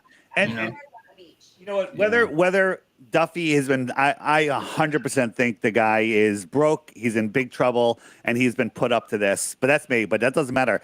Yeah. He's a preacher, and he should have a sense for the human spirit. Look who he's surrounded himself by. He's got McToon, Did you see my debate? Simon Dan, Professor Dave, and now all of a sudden he's friends with Danny Faulkner. Right, Danny Faulkner, the guy that that's a liar. We literally educated him on what flat Earth isn't, and then he writes a book called "Flat Earth Dead Wrong" with a disc floating on the cover. But that's the thing. Okay. But that's the thing with Danny Faulkner. He's the king of straw manning. I don't know if you watched the debate I had with Duffy on Modern Day Debates. Oh, I did. And I watched it. The guy doesn't even know scripture. I know. I know the church. I know more about the Bible than you do. I think he's a fake preacher. I think he's a pseudo preacher. I think that I think he's broke. His credit card bounced when he paid for Joe Hill's hotel, and he's got another $500,000 in fines coming up against him, but he doesn't care. But meanwhile, he needs to do a GoFundMe to get Elizabeth to go. Right? Yeah. Mm. He doesn't care about the $500,000 and possible jail time. All he cares about is settling this debate. But that's what I'm saying. That's what I'm saying. This whole thing to me seems as it's a money making grip. It's a get out of jail free card, is what it is, and money making. Yes. Dave, he wouldn't take me. He wouldn't use my GoFundMe on his channel to raise funds for me. He just blackballed me out. He wouldn't talk to me again. When he said it at the start, he says, no matter what, he says, I will get this done. It sounds as though it's personal. And he's got some funny ideas about it, He's dedicated his life to this while he has charges that could put him in jail, cost him another $500,000. He's dedicated his life. Bullshit. And the thing that pisses me off is Jaren can't see through that. All right. Now, and Jaren says, let me give it. I'm not coming down to Jaren. He goes, I don't care if he's a criminal. I don't care if he's in on it. I don't care if it's a setup. I don't care if they're trying to set it. He's paying for us to go to make an observation. The truth does not fear investigation. Right on. I'm down with that. But he should know that Duffy is up to no good. Of course. He should. Maybe he does. Well, he's like 8 miles from me right now. I could go down and see if he's here in town still. Go over and go to his church. Duffy. No, Duffy's You live down right in Antarctica. He's there. You sure? 100%. Jaron, I was There's a on. I was picture of actually him on down there. Elizabeth's stream this morning, and Duffy walked down while I was on it. So, Okay. Dave, So he's are not you here in in touch Denver. Are What's you that? in touch with either? Are you in touch with Austin or Jaron? yeah, I was talking to him this morning. I just tried to call him. I don't know if he's getting. Is he getting service there? You gotta just text him. I sent him a message. I mean, he literally just has to walk outside and get a compass reading and look where the sun is. That's all. I'm sure that they're doing that, but sure, message him. Yeah, listen. Yeah, those guys are gonna freeze. It's gonna be 20 below zero Fahrenheit. Okay, they're gonna have such a hard time just surviving, let alone filming. Oh, and how about this? They get there, and Duffy goes, "Oh, you know what? By the way, you could have brought an extra suitcase, another 55 pounds." No shit. Yeah. But you know, they didn't tell him that ahead of time because they might have brought a hydrogen alpha telescope or something like that, you know, something that could really do some damage to what they're seeing. Do you guys know what Elizabeth's channel name is? On she's on Clubhouse, and it's called the Flat Gang. Flat Gang, okay. I think so. Yeah, I sat in there. She's on there quite a bit. Yeah, I sat in there last week just to kind of get a rundown. I'm still neither here nor there with her. I'm not exactly sure. It was the weird thing that Duffy did about bringing her on felt very like American Idolish. You know, that whole golden that was ticket so thing. that was just so to hype up and get people all excited. It And was then corny, her reaction, everyone's like, "Oh my God, she's a shill." No, she was just a young girl that won a trip to Antarctica and was excited because she loves flat Earth. Yeah. Okay. I'll reserve my judgment for later. You can't. I mean, I'm a pretty good judge of character. I'm pretty freaking good. I mean, I was on. I've been hearing them before this whole final experiment thing. I know I've been in the Clubhouse, and I've heard her talking for quite some time. So you know, she's not the best flat earther, but I think she's genuine. I think she's just a genuine. She's just a girl. So, a quick question for you guys, right? Are they going to be able to live stream from Antarctica? Because that's what I've heard. That's the theory, you know, with Starlink. We'll see. Cross your fingers. Oh, you mean the airplanes in the air, Dave? Maybe. You know the video Duffy showed of the South Pole, the guy walking out at midnight. You know, he's like, "Oh, midnight," you know, and he goes outside, and there's a chemtrail directly over the zenith. When did planes fly over the South Pole? Does that happen often? Does that happen often? That's funny. That's good. You know, but then the Globers come out, they're like, "Oh, it definitely was because he showed his phone and you saw the time on his phone." So I was going to just do a screen recording of my time at midnight and then run out at noon one day, filming my phone with another phone and tell you that it's midnight here in Connecticut, you know, with the sun. It's like people are so stupid. It's so easy to fool people. It's just people just don't believe it. They love magic. Yeah, but like they you're know, upset that they know video, that, right? They know the people's gullible, so they just accept what's said. Dave, let me ask you. I've not been paying attention until just like literally tonight. But for me, this trip's not even going to happen. Do you think this trip's going to happen? And if so, what do you think is going to be the result? So this morning when I was talking to them, they said that there's snow in the forecast. They haven't had any sun, and they might be delayed a couple days. So it would be amazing if they never got to Antarctica. Wouldn't that be funny?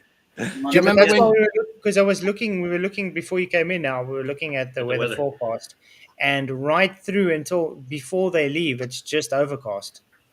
Do you remember Greater Sapien and how we raised $20,000 and that trip did not happen?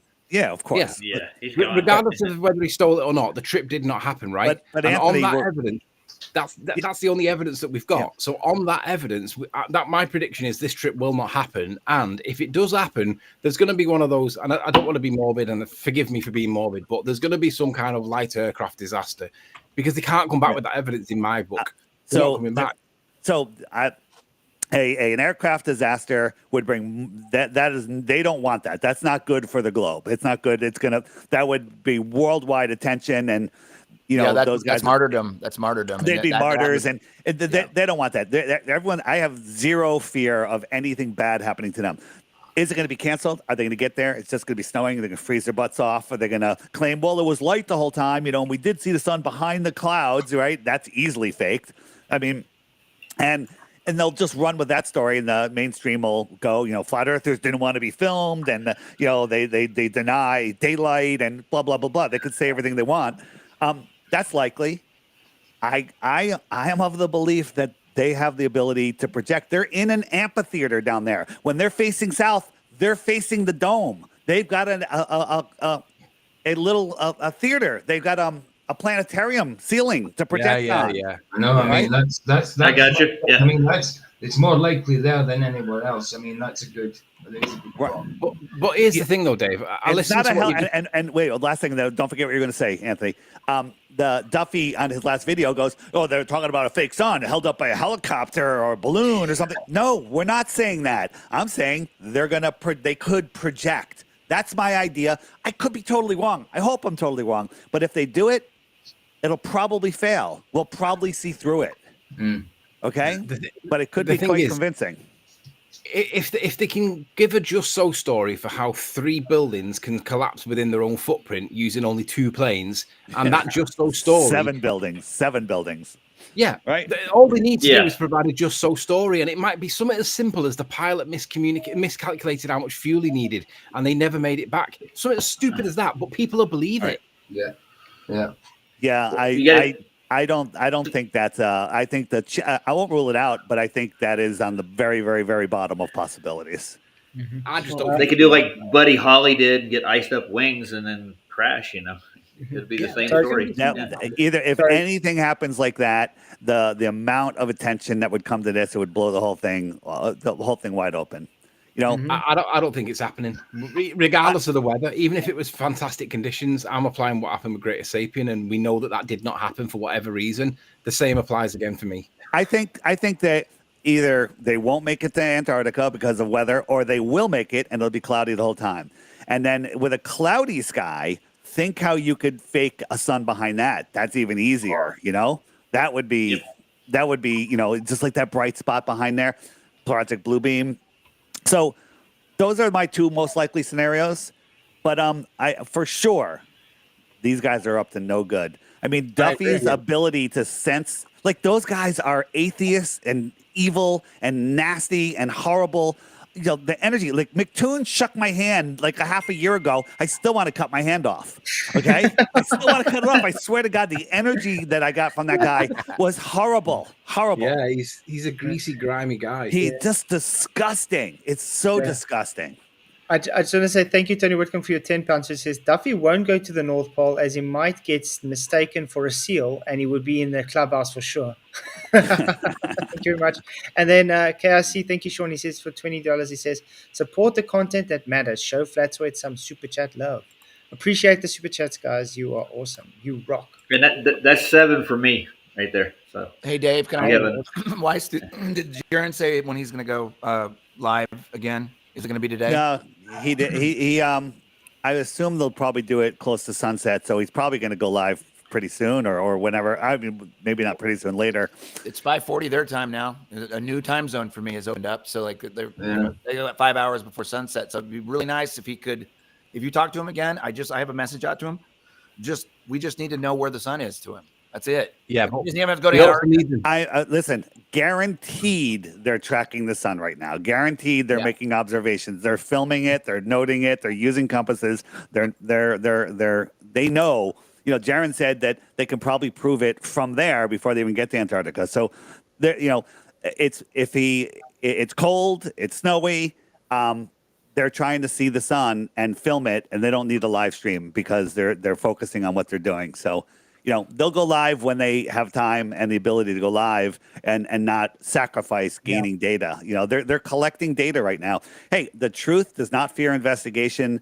And Austin and Jaron are way more qualified than me to go down there. Plus, I hate the freaking cold. I would just be like, I get to Antarctica. Let me tell you what happened. I get there and go, fuck it. Earth is a globe. Get me the fuck out of here. Get me the fuck out of here. That's the thing. Duffy asked me as well, why don't I? I'm like, why would I miss the opportunity to go with my wife and family, on holiday to go freeze my tits off? That's not going to prove anything anyway. Right. And Duffy, again, in his last video, brought up me, Flat Earth Dave. I wanted him to go, but, he turned down a free trip. It's so stupid. It's so stupid. It's like, a free trip. It's a false binary, right? Here's my. I made a meme. Let me show you my meme. Where's my meme? Here. This is my meme.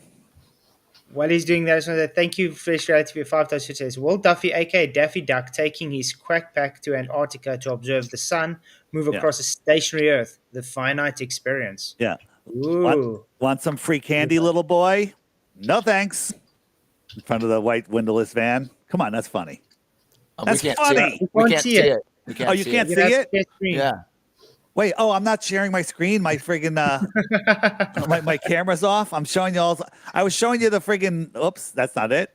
I was showing you my the. There we go. I was showing you the time zones. This, yeah.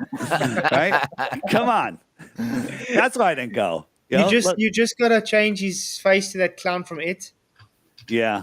Because he's got that time to smell. It's like, yeah, the Duper's Delight with that guy was like out of control even months ago. But the last one when you were on with him, Flatzoid, was just out of control. He's a lot more arrogant than he was. A lot more sure of himself. You know? And also well coached. I mean, he wasn't talking like that 2 months ago, and he's dropping like all the lines. He sounded literally like McToon. Yeah. Oh, totally. So look, you got your 24 time zones that go from north to south. That is the definition of time zones, right? And then if you look at it, if this is the Earth right here, you got everything's coming in. But when you tilt the Earth, the time zones are ruined. Look at this right here. Yeah. It's tilted. So this person in this time zone, 1, 2, 3, 4 time zones over, is at the same time of day in 4 hours difference. When you tilt it, time zones have to be tilted. The time zone should go on the day-night line. That right? As the day-night line moves around, you can keep drawing your lines. That's your time zone, but the Earth is tilted. Right? This is how they show us time zones, but that's not time zones unless the Earth was upright, 90 degrees. Yeah, and it's not. It's tilted, as you said. Yeah.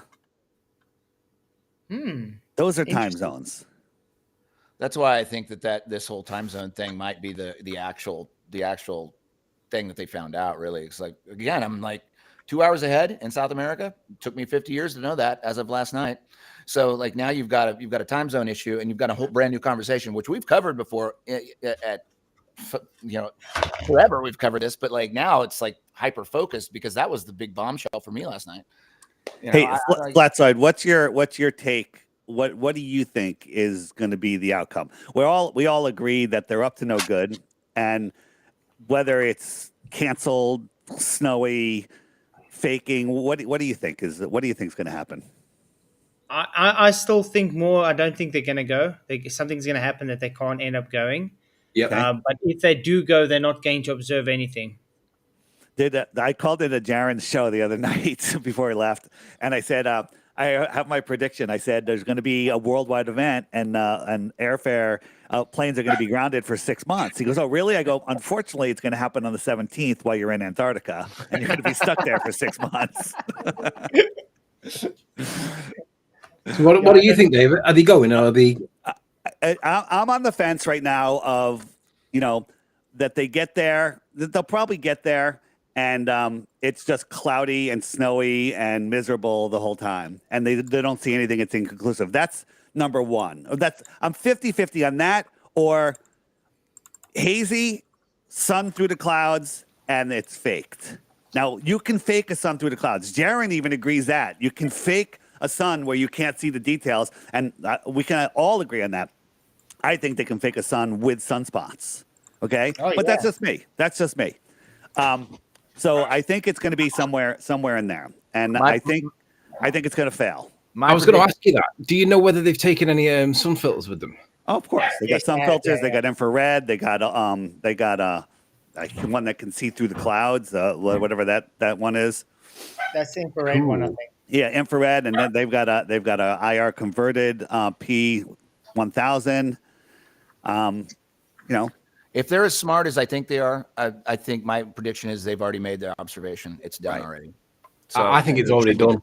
I don't think they even need to go. If they're looking southerly, I saw the snip last night where they were looking at the horizon and they were seeing that there was light there, but no sun, obviously, and that was in a southerly direction. That to me is just game over for the globe, because like it's got to be northerly. It can't be southerly. Mm-hmm. Just want to say thank you, Jeff Conkoff, for your $20. He says the Earth is flat and true. Amen, brother. Thank you. You rock. Hey, you guys keep rocking. I'm gonna lurk. Good conversation. I'll talk to you guys soon. Nice Larry, one. cheers, man. Thanks for coming. Keep it Later, real, Larry. man. Yeah, dude. But yeah, I think it'll be interesting to Jaron and them if they do go, because there's a lot of ice and water. Usually, when it freezes, it's flat. So, and Union Glacier looks very flat to me. They should do a flat test. Yeah, but So, we've done flat show me tests the here curve. too. We've done flat tests here. You know, for them to travel 3, 5, 8 miles to do a measurement, that's going to just be brutal. That's going to be brutal. Because think about it, if you look at Union Glacier, how it's laid out, it looks very flat. How the globies explain that? Well, it just appears Well, to be the flat. redefined levels. Curved is flat. Yeah. Curved is flat. Flatzoid. Come on. Locally. You can tell it's curved because it looks so flat. That's what they're saying. Absolutely. Yeah, but I know they said they're going to be taking a whole bunch of 360 cameras, looking at each other while they're looking at the sky, so it's not fake. But I mean, you can still fake that. Yeah, I mean, I suggested that just film a shadow, get a pole, stick it in the ground, and film that for 24 hours and watch the shadow go all the way around. The problem is clouds and no shadow. You know, you get that. And with the sun that's going up and down, as they say, so. Yeah, well, that would just be the length of the shadow, but it should literally go all the way around without breaking. And they could still do that, though. It could. I mean, it could. It could. You know, I talk about that we only have this is a possibility. It's just me thinking, and I saw videos on it. We only have northern stars, and then the dome is either 4-sided or 6-sided, right? And so you'll have 4 or 6 counter rotating things. Like get a plate and hold it against a mirror and spin it. The mirror is the equator.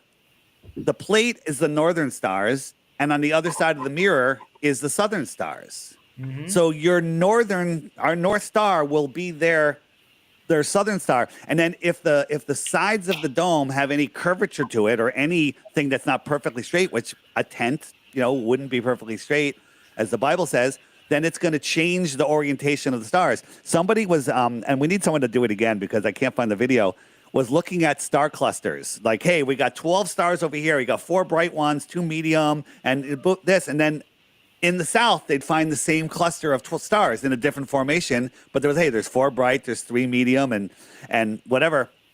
And it found so many comparisons that it was beyond coincidental.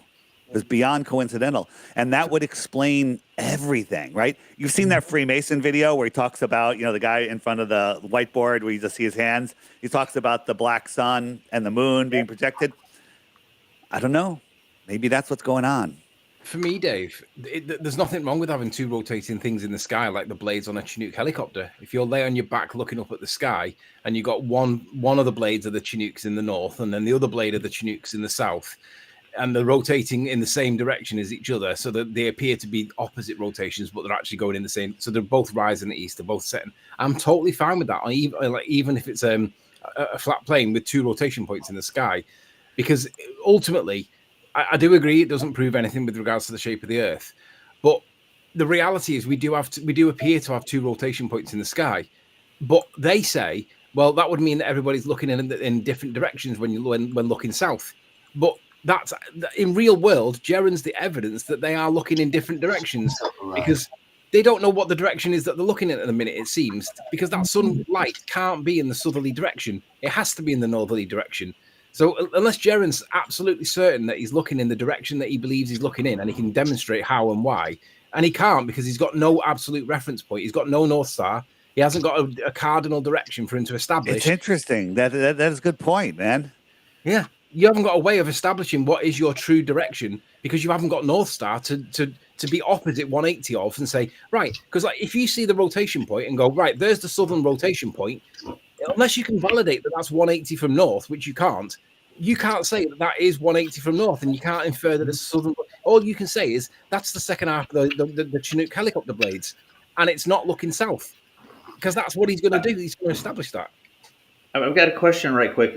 With the Big Dipper in the north, doesn't it success with the seasons? Doesn't it go around the northern pole? Wouldn't it be the same with the Crux in the south? Wouldn't it do the same around Sigma Sautantis? Does it?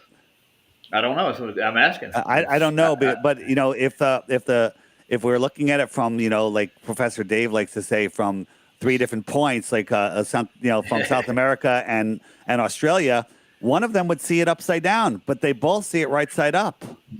And they would all have to see it in different directions. And but on one thing Via, I also it would always be realized, south. they also ignore. They think you look just directly south. No, you look a bit southeast. You look a bit southwest. Right. You're looking in the same direction. But on a globe, Santiago, South America, tip of South America, Chile, and New Zealand or Australia, one of them should see the cross upside down. Yeah, but they don't. No. They would all see it the same way up, but at different times of the day. Obviously, they there's different time zones, so it's different. But the key point is they have to be looking on the day that they can see it at the same time, because they do point that they can see it at the same time. It would be upside down. Didn't Eddie Banjo answer this question in one of his videos? I'm pretty sure he did. He drew it out and described it on the rim of the disc, you might say. He showed how they look at it, how you would look at it. Well, tell me if you guys agree that this would be the actual. Would you agree that this would prove the globe? Okay. And again, no, the Earth is not a globe, so this will never happen. But do you believe that this is a good experiment? So we have 2 planes here. They go here, they stop, they prove they're here. Each plane flies about 1,000 feet off the ground, a couple thousand feet, and follows the shoreline all the way around. So 10,000 miles around, 500 miles an hour. It takes 10 hours. Both planes land over here. Now that doesn't prove that the Earth is a globe or flat, because on a flat Earth, it would take like 68 hours for the planes to get over here, right? It would take 68 hours. So, but if they made it in just 10 hours, that could mean that the Earth is a globe, or it could mean that there's just islands and they're calling them Antarctica. So the next step would be, there could be a base here, there could be a base here, there could be a base here. Maybe. Yeah, so hold on. So the final experiment would be, and then from either between 4 or 6 hours, even give them 10 hours, give them 20 hours to get to Australia, because it would take 80 hours, right? It would take 80 hours to get there, right? Do you think that's good? That's conclusive. That's the thing actually is quite interesting. Yeah, it's a good. They'll never do it. They'll never do it because they can't do it, because the planes would need to refuel and it just won't work. But that's 2 plane flights one day, globe proven. But what's nice about that, you got a reference, because they have to keep on the shoreline of Antarctica the whole time. And you fly low so you can confirm your speed, right? The pilot's got the door open. We can see how he's got the engines powered up. We can see the land. We've all been in airplanes. We can see how fast the land is moving. We're not at 45,000 feet, possibly in a 350 mile an hour tailwind, where we can see that we're going the average speed of plane goes. And even if they're going 600 miles an hour, 700 miles an hour, it ain't going to make up that 70. Okay? They're not going to make up. The margin of error is so massive that they can't fake it. Do you not remember when I think it was the Cook expeditions that were trying to go circumnavigate the whole of Antarctica, and it took them, instead of it taking 4 or 5 weeks, it took them 7 or 8 months and used like 10 times more fuel than what they were expecting. They've kind of done that with boats. I mean, yeah, they should do it with planes, but they're never going to do that, because they'll just say they don't need to prove it. It's already proven. Yeah, didn't they do it with Clark too? They did the expeditions. They took them like 6 times as long as they thought they would be, at least. Which would be completely consistent with what we would say would happen, right? Yeah. That was Rob Notches, wasn't it? Yeah. Yeah, good guy. So, PJ, are they going or are they not going? I've always said it from the start, I don't think they're going to make it for some reason. I've always said it's underhanded. I don't think they're going to go. I think something's got to happen where they're going to say they can't go. Or if they do go, no matter what, they have to come back and say that there's a 24-hour sun. I gotta throw one thing out there. Anyone that's saying that Jaren and Austin are going to come back and they're going to be compromised, paid off, or anything is out of their fucking minds. Okay, you're out of your fucking mind. It ain't gonna happen. There's 0% chance. He already has code words that he's given us that if he says this, he's compromised. Okay, he's already told us. So there is 0% chance that that's going to happen. Right? Zero. Now, one of the other options down there, they get down there, they scopolamine them, they freaking torture them, they replace them with clones. Who the hell knows, right?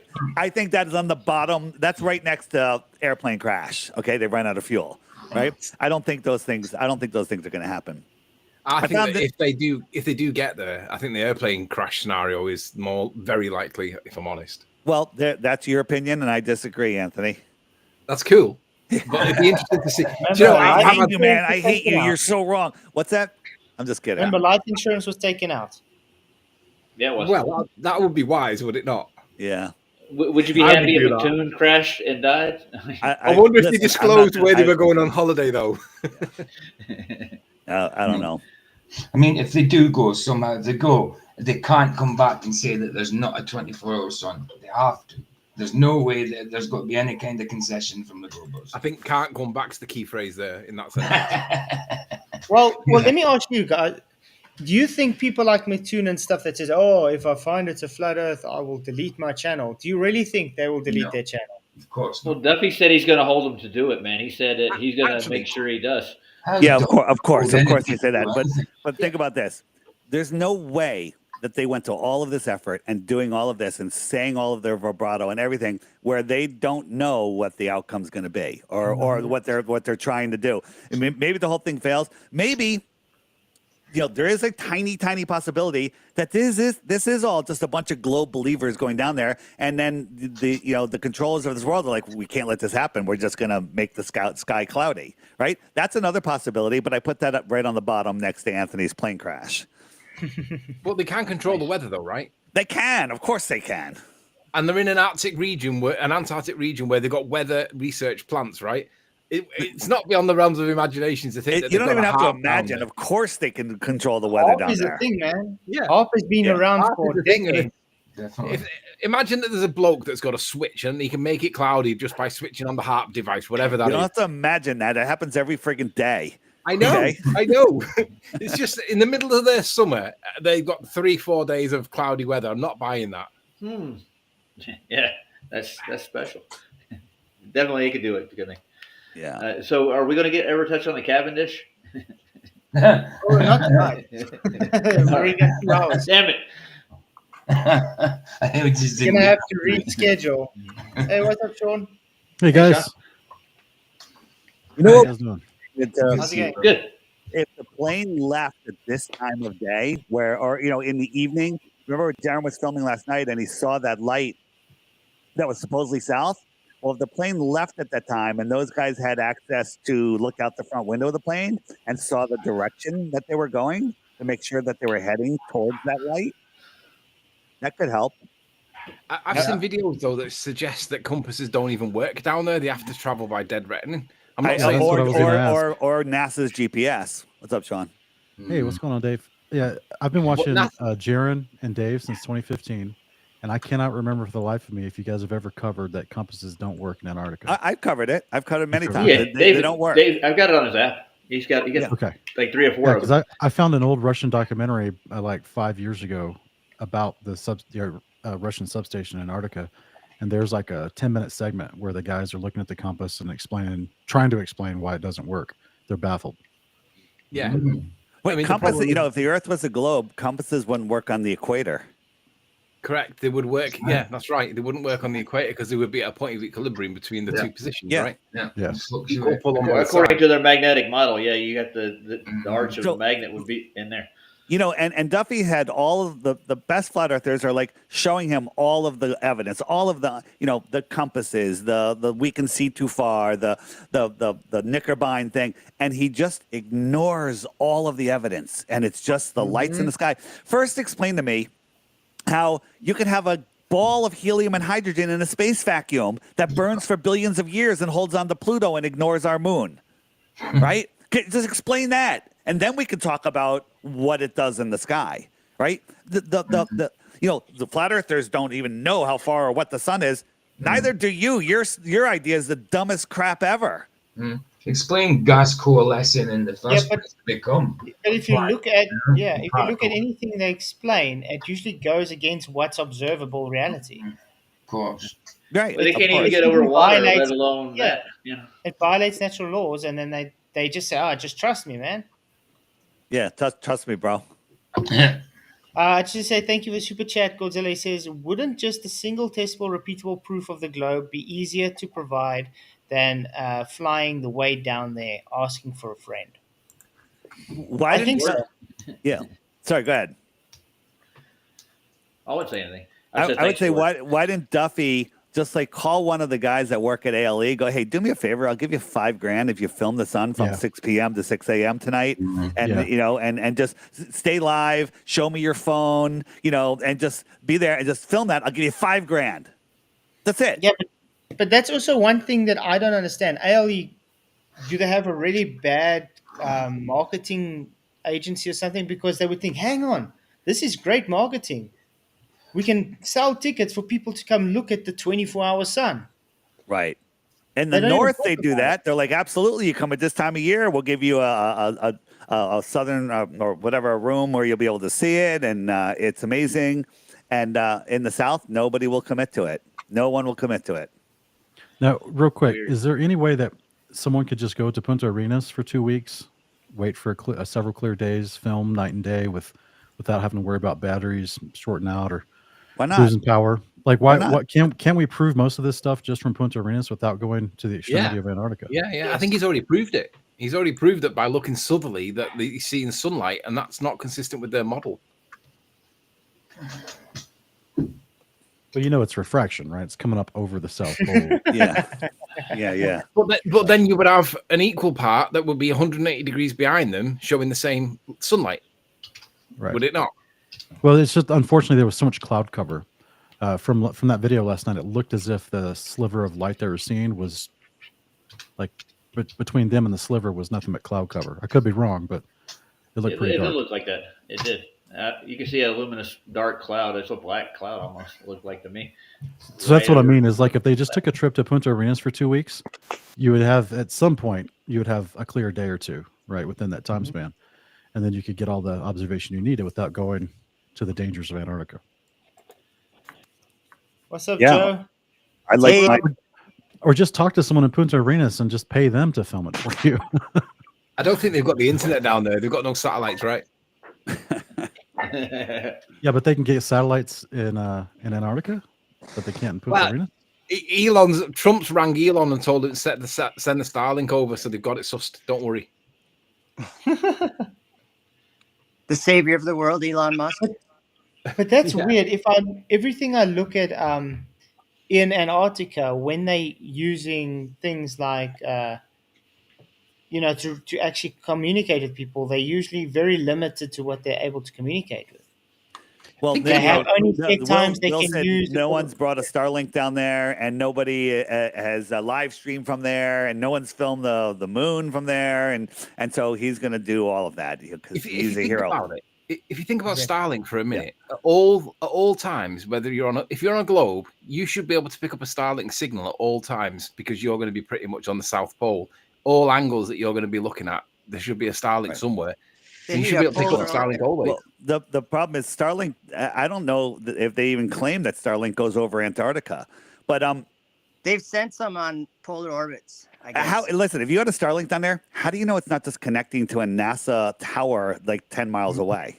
Okay, how do you know it's not connecting to a ground-based station? Check this out. Flatzoid, make me big for a second. So I was on a flight the other day, and normally we're told in the past that when you're going and you're connected to Wi-Fi, I was connected. I was on a TikTok live. I was uploading videos. It was beautiful. And so as the plane goes, you just go from tower to tower to tower. That's what it used to be. But now it says, this is from my phone, a screenshot. Now let others know you're available via satellite. Use messaging via satellite, right? So they want me to believe this, right? I'll make it smaller. I'm here. I got my airplane mode on. I'm connected to their Wi-Fi. They're sending my signal up to 350 miles minimum to a Starlink satellite. It's sending it down past the airplane to a tower. Okay? That's the official story. You know what, Dave? I saw you do this. Stupid. I saw you do this point on that hangout, and my uncle lives in Tasmania, and he's back home right now at the minute. He's flown from Tasmania through Singapore, and he's come back to London and then into Manchester. And I said to him, "Do you get internet on your phone?" And he looked at me like I had two heads. Is it? And he flies through Singapore Airlines and Qantas, depending on which time of the year or whatever. You can't get the data connections on the phone on the planes at the moment, according to him.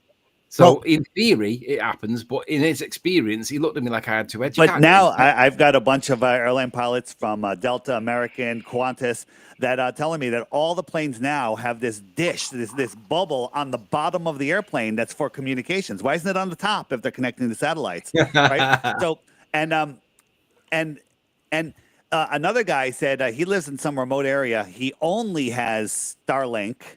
And he says he's just got one of those guys that tracks every plane, knows what military planes are in the sky. And he says when he has his internet, sometimes his internet or his calls, they'll just fade out as the nearest plane leaves the area every single time. So that's confirmation right there. And then what did Elon do when the Ukraine war started? He said no Starlink for you because there's a no-fly zone over the Ukraine. Right? Anyone listen. They're transmitting 350 miles. That's a strong transmitter. It needs electricity, needs service, right? You need guys to fix it when it breaks.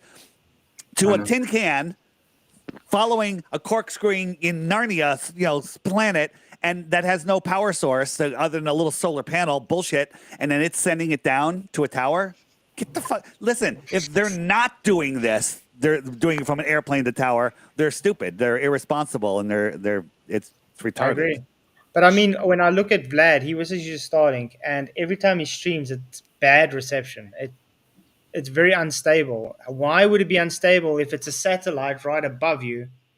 Right, and why do you have a dead zone in the same spot all the time? It's not claimed that they're all geostationary satellites. They're moving, but there's always one in your area.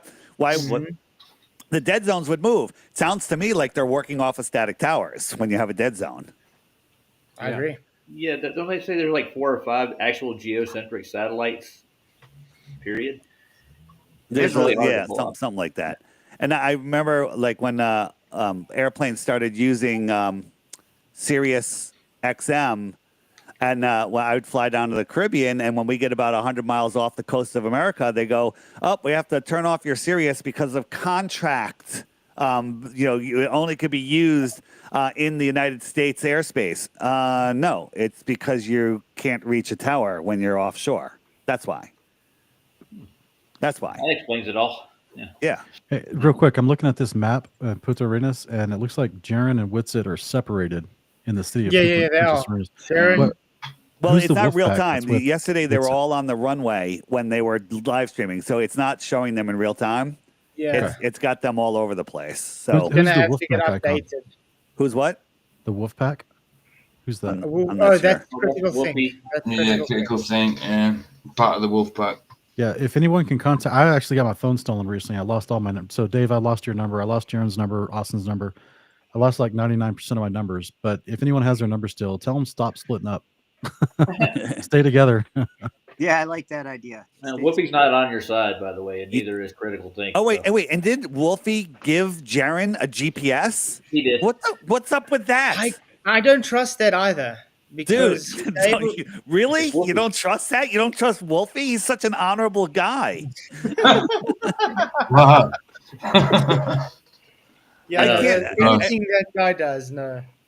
Yeah, that guy works for a multi-billionaire, and he's a deceiver. He's out there doing his job to deceive. I mean, isn't it possible that they can program that GPS to just be haywire? Why not? How could they not? I mean, GPS should be open source code, but it's closed. Nobody can see it. Nobody can see it because if they saw it, they'd know. Everyone know the Earth is flat. Yeah.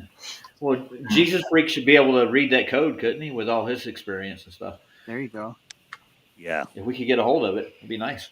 So, Dave, are you saying that the Starlink videos where they just sent up that line of lights in the sky that was just a photo op for the media and really.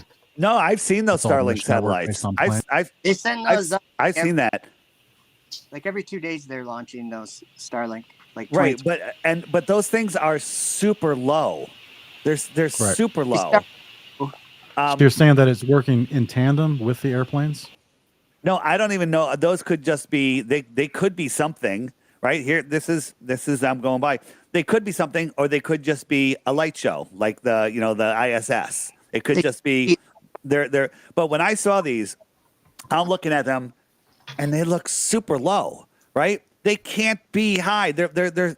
You could fit 10 Starlinks inside of a jet engine of a 747. Right? At 7 miles up, you can't see the engine on a 747, but these are 350 miles up. So the magnitudes of size are just ridiculous. They're reflecting sunlight perfectly. No, sunlight doesn't reflect like that. So this is a deception.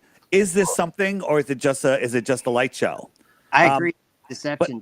But a lot of people said, several people have reported that when they saw that, they hear a jet fighter way out in front of it and a jet fighter way behind it. Like just randomly. So to me, it's like some guy in a Cessna goes, "What is that? I'm going to go over there." Intercepted, right?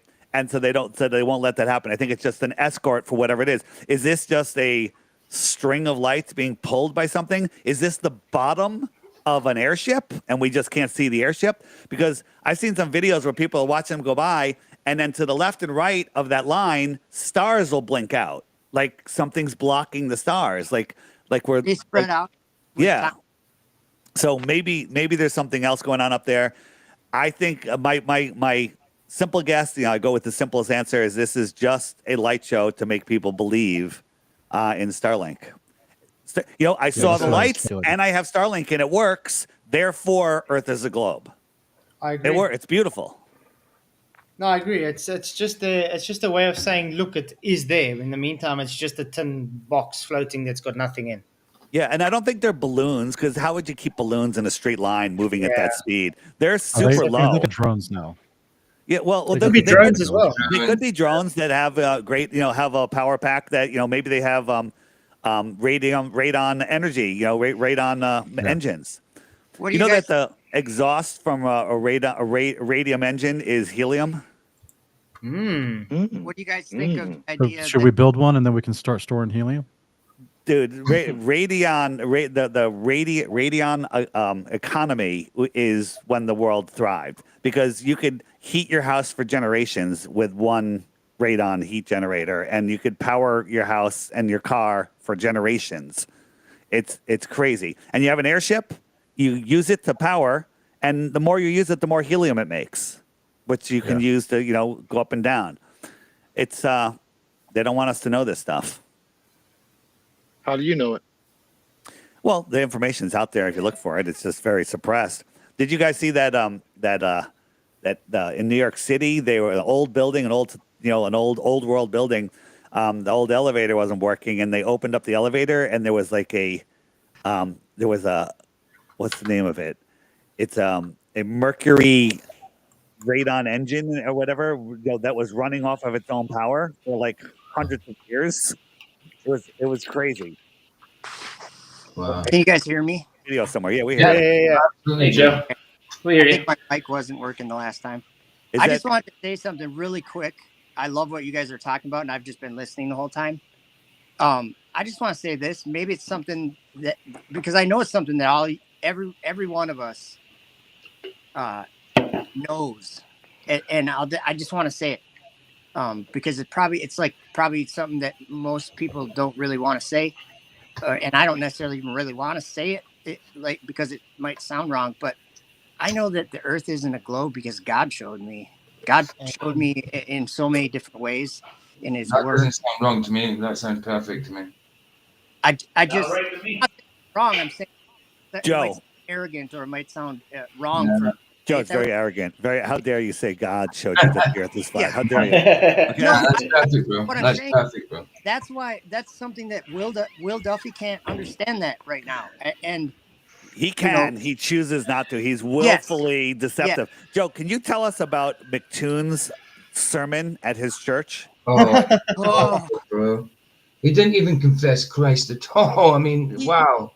I can sum it up with one word, and I'm not trying to be harsh or judgmental or anything, but it's just an accurate description of his whole presentation together was Antichrist. How's that? Absolutely, bro. Absolutely. Well, your video that you brought So out. can I ask Rob a question? Yeah, What was do you very- think about all this, Rob? Since you're here. Hey, Yeah, how you Rob. doing, guys? Thanks for having me. Nice to meet you, Dave. Thanks, Flatzoid, for having us.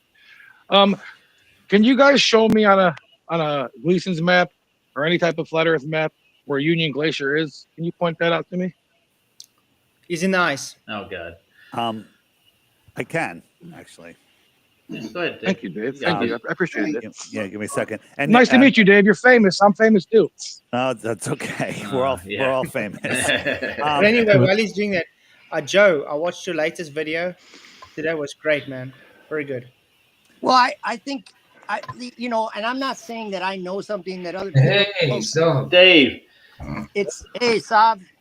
It's I think for the time we're living in, whether we understand it a right way or whether it's like there's some weird thing happening, but like how can we live in a time where there's like if you're like just one of these normies in the world that's believing everything you're taught, that you believe that there's a dragon flying up to the sky, up to this hotel in the sky up there, dropping people off and then bringing them back down into the world. He's leaving the world, coming into the world, this dragon.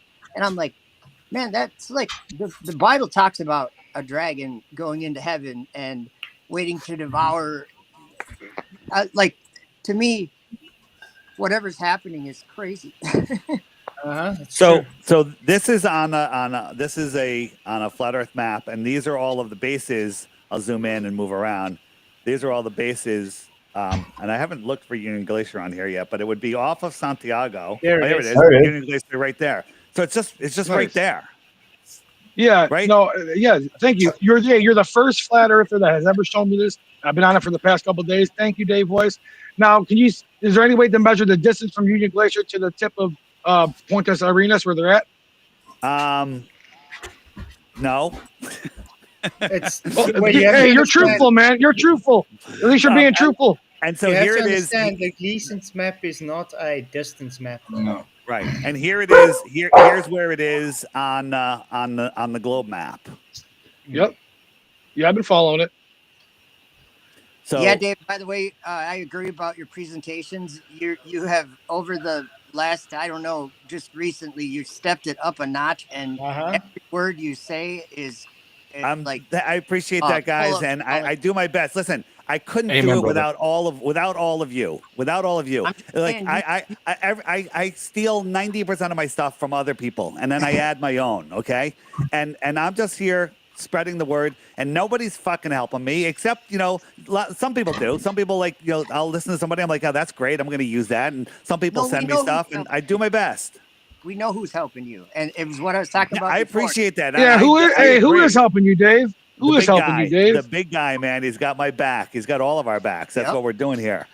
Okay. Yeah, you're too good. You're too good to be fake. You know what? And when somebody says that I'm a shill, I lose complete and total respect for them because I know. Oh God. Yeah, I know. I didn't say nothing. I didn't call nobody nothing. For the most part. So there you go. There's that was Joe. That's where it is. Joe, recently and I I had just McToon wanted to on the channel. Yeah, I think I watched it. It ended up with him like starting to. Yeah, I had to kick him off because of his attitude. He kept calling me a liar and kept calling me. It was he just Sean, went crazy, so I had to kick him off. But after that interview, he emailed me for 2 weeks. I got 9 or 10 emails for 2 weeks talking about just ranting paragraph after paragraph after. You're a horrible person. You're a liar. You're turning people away from the gospel. Yeah. You're the opposite of Christ. Like, just John, you were the dude is just absolutely unhinged. Unhinged. I know. I saw it. I watched it probably more than once. I'm sure I watched it more than once. You, Sean, have impressed me so much, and I know you get told this by people, but just like with Dave, we're not saying this just to kiss up to you guys. We're saying this because it means very much to what I believe God is doing. The way that people like Sean, I'm just saying the way that you've handled yourself in the heat of the moment is so impressive. And let me, I'm going to speak for all of us. People say, why you do this? Well, what's your motivation? You know, and the trolls are like, you're doing it for money. It's a grift, this and that, blah, blah, blah. Right? No, we all do it because we get immense pleasure and satisfaction from helping other people unplug from the heliocentric lie and find the creator. That's what gives me joy in my life. It's amazing. Right? When you wake somebody up that had no idea and then all of a sudden sees it and then realizes who they are and their importance, what's better than that? What I just was saying is Jesus told the disciples that he'd make them fishers of men. Like who would think that would be something that we'd want time consumed by, but find that that's really all you're concerned with at a certain point is people around you want them to hear what you've heard. And well, look, I do my best to be patient and everything, but I got my flaws too, and I'll share one with you right now. So I've been telling my wife for like months, hey, there's no way I could take this offer from Duffy and go on this trip because McToon's going, and I might get in a fist fight if I couldn't be in a room with any of those idiots. I would be coming back in handcuffs, dude. There's no way. I was like, so I'd be down there with those fucking assholes for that period of time, and I wouldn't end up with a felony. I guarantee. They said last night they had dinner together, and it got heated. Like something happened, and it got super heated, and they're like wondering what the hell's going to happen. Right? Well, I think it'd be very awkward. Yeah, I'd struggle with Flatzoid and Dave having a meal, let alone those idiots. But we can all disagree with amongst ourselves, right? But can you imagine being sat around a table with the likes of McToon? I couldn't imagine being in the same room with those guys, let alone on an airplane and on a glacier. It's just like, forget it. But you gave up a free trip. I love when he says a free trip. I know, a free trip. Well, if you guys want, hey, what if I was to invite you to dinner, Dave? I say, hey, we're gonna have this big 6-course tra-la-la feast and shit. I'm paying for it all. They're gonna have all the weird rich people food. And you say, no, I'm not really interested in something like that. And I say, what are you, some kind of an asshole because you don't want to go to a free dinner that I'm offering? What's wrong with you? I know. And look at the offer. I'd go, Sal. Lucky Hoskins gave him. Lucky Hoskins' offer was more genuine than that one, and it would have been more fulfilling.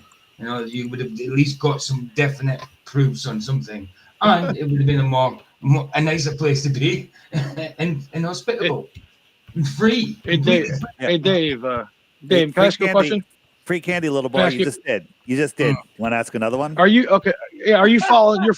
You're following the obviously the path of where they went, where they all flew from the webpage. I did see that. I don't agree with one of those. Did you see the path from Australia to South America? The one from the UK to Australia, right? No, the one from the guy that came from Australia. He flew across the Southern Pacific to Critical thing. South America. Critical Can thing. you show South it? America. Can you show Yeah, it? let me quickly get it up. I'll quickly get it up. I don't know how to bring it up on my phone. I'm on my phone. I'll get it up. Don't worry. Thank you. I appreciate it. Would somebody fucking do something with I can't see the screen because Brenda's in there freaking out in the private chat. Go tuck your wiener someplace, Brenda. Nobody likes you. Oh shit. Yeah, I keep. You didn't know she was in. I mean, he was in the back. Sorry. He conceded to me on my show about declination. There you go. Go west on a flat Earth. Okay, let's go. Go away, dude. Listen, if you decide to let Brenda in here, I do have to leave. I have a podcast at the top of the hour. I'm going to be here for a little bit. Brendan will never come in, yeah. No, if you let Brenda in, I have to leave too. There you go. That's it. There you go. Thank you. Explain that flight path, Dave. Well, on a flat plane. On a flat plane. Brenda can take this clip. It's kind of afraid of you, Brenda. I'm afraid to talk to you. Yeah, we're all afraid of Brenda. I'm afraid of Brenda. I'm actually disgusted to talk to somebody that doesn't know if they're a man or a woman and tucks their dick and catfishes people. That's just gross to me. All right, man. Settle down. A position in a debate. In any case, if Brenda can't figure out that, then I don't think Brenda is any person to have any sort of information to give out to anyone. No, I know Brenda, and she can have a conversation very easily. So that's not fair. Sorry, you know, Brenda. Yeah. He's not welcome here. Not welcome at all. Anyway. Piss on that freak if it was on fire. I'll tell you that right now. There you go. All right. So show me That's the just path rude. you're talking about. Show me the path That's that rude. you're talking about. Yeah, there you go. Back to this. He's on screen. It's Australia to South America, and I just want to see if you can put that flight path on a flat plane. Yes, you can. Well, where I don't see the. Can you? What's the Is the issue? line there? Can you zoom in a little bit or? It's red. Yeah, there you go. I can't see it because Brenda keeps freaking talking. I know. Okay, let me make it bigger. What is wrong with somebody's mind that wants to go someplace where everybody just really don't like them? I don't get that. I know. I have a problem. I'm sorry, man. Oh, we're talking about Brenda. No. So we don't know how high that plane was flying. We don't know how fast it was going. We don't know anything. Well, we know where it went. It's right there. Yeah, well, on a flat Earth, you could do that, and if it's just flying faster, there's we know there's 350 mile an hour winds. Maybe there's even more planes. The planes that make that trip have 7 layers of heat resistant paint on them. So let's say they go 700 miles an hour. At 350, that's 1,000 miles an hour. Works perfectly. Yep. This is something else these globers don't realize. That's That pretty as slick. you increase in altitude, if you're on a globe, the more you increase altitude, the more the distance you've increased now, because it's going to be long. What you're talking about concentric circles. Oh, now. you know what? I always thought that. Why do they fly so high? Because they have to go farther, right? Yep. But on a flat Earth, there's no difference. Yeah, but we know the elevation because it's in the fucking information that you can gather from the flight. It tells you the altitude, how fast they're flying, and all that stuff. Well, they can tell you how fast they're flying based on NASA's GPS, just like the guys that do the Antarctic sailboat race. They can tell you how fast they're going, and it's 4 miles per hour. Yeah. But what about the fact that? What? I'm sorry. Hold on. I'm sorry. Pardon me. Go ahead. Okay, but what about the fact that there's no army? Finally, we're going to find out there's no army guarding Antarctica. There's no United Nations boats circling around Antarctica ready to kill people for going there, stopping them. Well, I think is that true now? Is that man? I mean, can we at least get the win that we know we can go to Antarctica? Can we at least get that win? I mean, we can go there. Can you admit that? We can go there now. You can't go. I'm going there next year, dude. Hang on. There you go. They're grandfathered under ALE's permits, man. They don't have to go through all the bullshit. If they try to leave camp and freely explore, I guarantee you they're not going to let them do that. Right. Yeah. And also, you can't guarantee that. You don't know that. I mean, you can't guarantee that. It's specified in the thing that's too dangerous. Do you know what airspeed is, Rob? Do you know it's different than land speed? Remember that planes fly at a different rate in the air. Remember that also it's different. It's comparable. You can watch a plane fly. You can definitely tell it's moving a lot faster than you know. Remember that also took life insurance. Have you ever looked into airspeed before? Who's got life insurance? No, but I've been to an air show and I've seen a jet plane fly past 200 feet above our heads, and it was fast as fuck. But when it was real high, it didn't look like it was going that fast because that just debunks your argument. No, that's called parallax. It still goes the same speed. No, it's not an argument, dude. Airspeed's faster than land speed, obviously. What? And the height, but there's no way. But how would they cover even on the flat map? They would have to cover to go all the way around in that circle. They have to cover all that ocean. Whoever just said airspeed is faster than land speed, so you got a 200 mile an hour headwind, and you're flying into it. Airspeed is slower than land speed. Yeah, you got a 100 mile an hour tailwind. Airspeed is still slower than land speed. But airspeed is based on land speed anyway. You're right. It was my bad. I got mixed up. But if you take it, when you get altitude, it appears they're going slower. They're still going the same speed though. That there are. If you want to, you can say yes, it's faster than land speed because the land doesn't move. Well, there you go. It's a different breed over here, fellas. All right. So how about the fact that wits and journalism, we're always talking about how they talk about compasses and preach compasses, and they know about them, how they work, and they tell us that the Earth ain't round, and they teach GPS doesn't exist and how it doesn't work. And when they get there, they themselves can't even use the instruments they have. So how are they going to tell us stuff doesn't work when they themselves don't know how to use it? They did use it. What? No. Did you watch the video of them bumbling around for 38 minutes? Come He's on. never used a GPS. I know before. Dave has. I know Dave has watched it. What, Rob, were you? Well, I were you watched ever, it, dude. I saw have him you do ever it. I been saw in him a bumble with the GPS that Whoopi gave him. Roger. Yeah, what about They it? got the talking, GPS I working. sponsored you, man. Roger. Yeah. Let Flat say what he's going to say. Okay, Rob, sorry.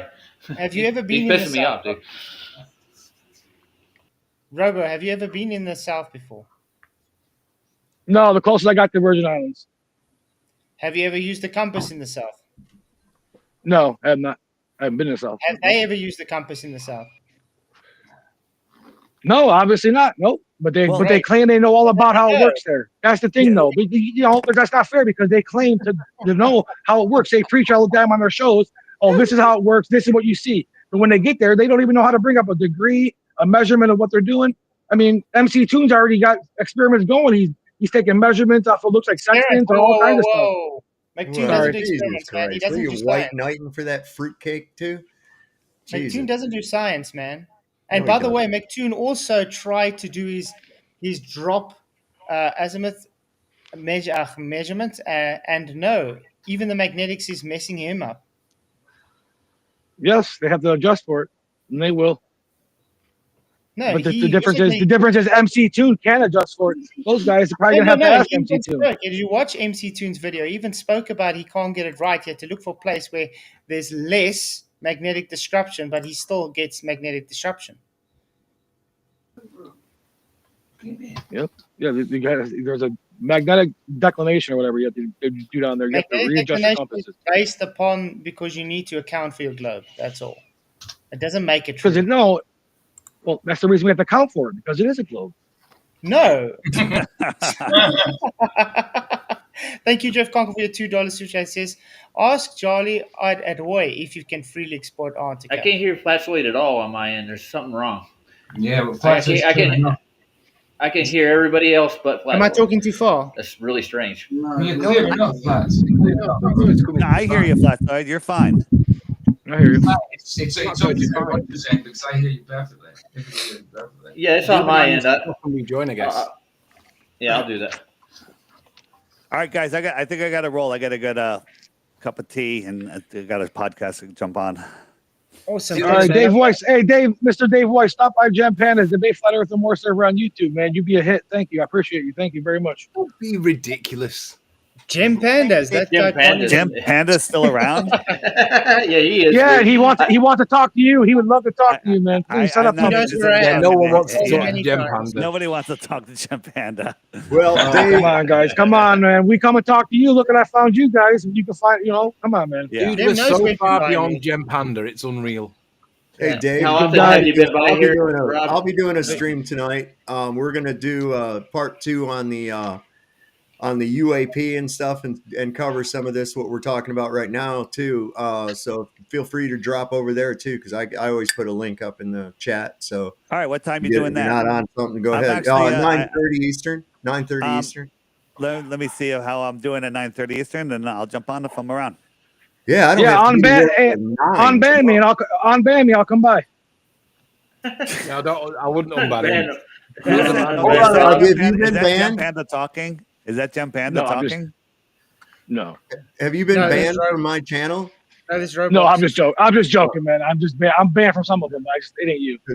My policy is you got to be really bad to get banned, and if you get banned, you're not ever coming back. So, right? No, that wasn't me then. That wasn't me.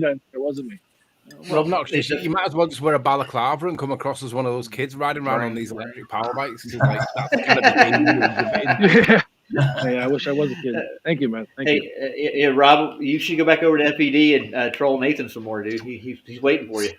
Yeah, they will let. No, I'm actually Righteous was an awesome guy. I made a pact with him. I never caught trouble again. He let me back in, but he just said I'm not allowed in that show, so I can't go in there. Well, you're always welcome here, man.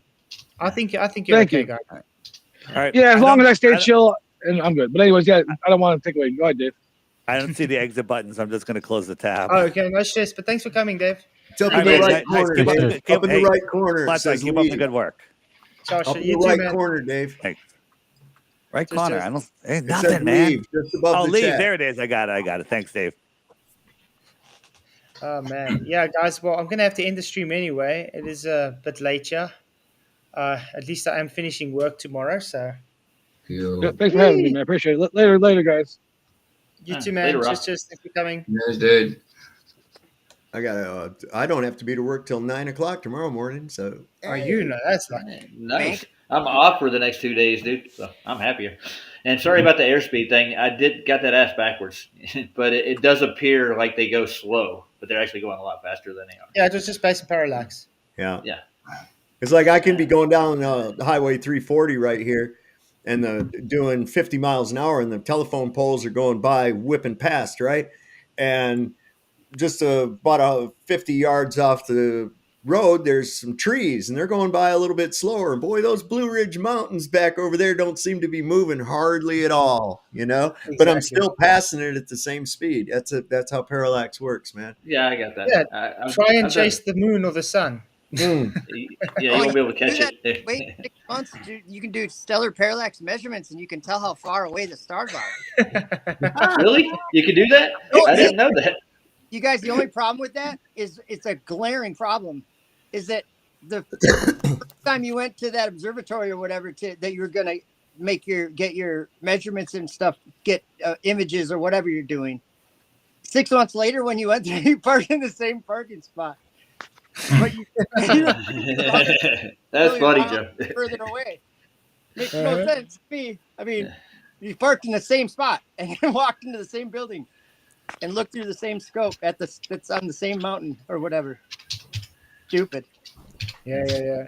I just got one more question for you guys right quick. How high do rockets actually fly, and what's their reference point? And how do they know the distance to it? Well, they don't really care how high they go. They care how fast they go sideways. Well, they know how high they go because they use a horizontal reference datum. Well, they have to get, like, to go that fast, they have to get into the thinnest part of the atmosphere they can. Yeah, obviously. Mm-hmm. You want to see something? You want to see something funny? Yeah. This is pretty cool. Watch this. Oh, I saw that yesterday. This is funny. How are you glow-tards doing? Just wanted to check in on how you were doing when you were about me, when you were just wee little ones. And you were too stupid to question anything. And, just wanted to check in and make sure you still believed in me.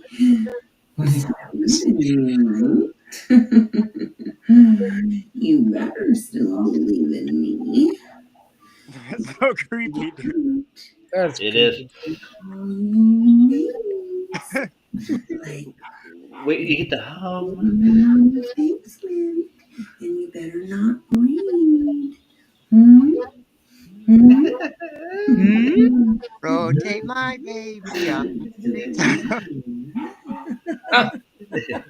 Who made that, Dave? Who made it, dude? I have the slightest idea, man. I found that on Facebook, and I was like, "Oh shit! I hope I can download that." Nice. Yeah. You're trying to end. Never mind. We can talk about it another time.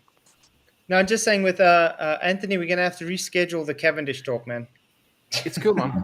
I mean, Can I just dispel an age-old myth that has really screwed up our entire world and taken physics in the wrong direction? Okay, mass does not attract mass. No, okay, it does not do that. ridiculous to Okay, think that's that a it does. myth. That's a myth. And then they use it and ascribe this bullshit to stuff that they can't check and see in the first place. So that was the exact reason why we did what we were trying to do. I know he wants to go now, but maybe like if we wrap it up and then we'll just carry on offline, because I want to explain it so you guys understand it, and maybe we'll do it publicly again tomorrow or whatever. Yeah. Yeah, it's definitely worth it because even we were going to go through the Cavendish paper as well, where even he makes the deduction in the Cavendish paper. Cavendish wasn't a complete moron, right?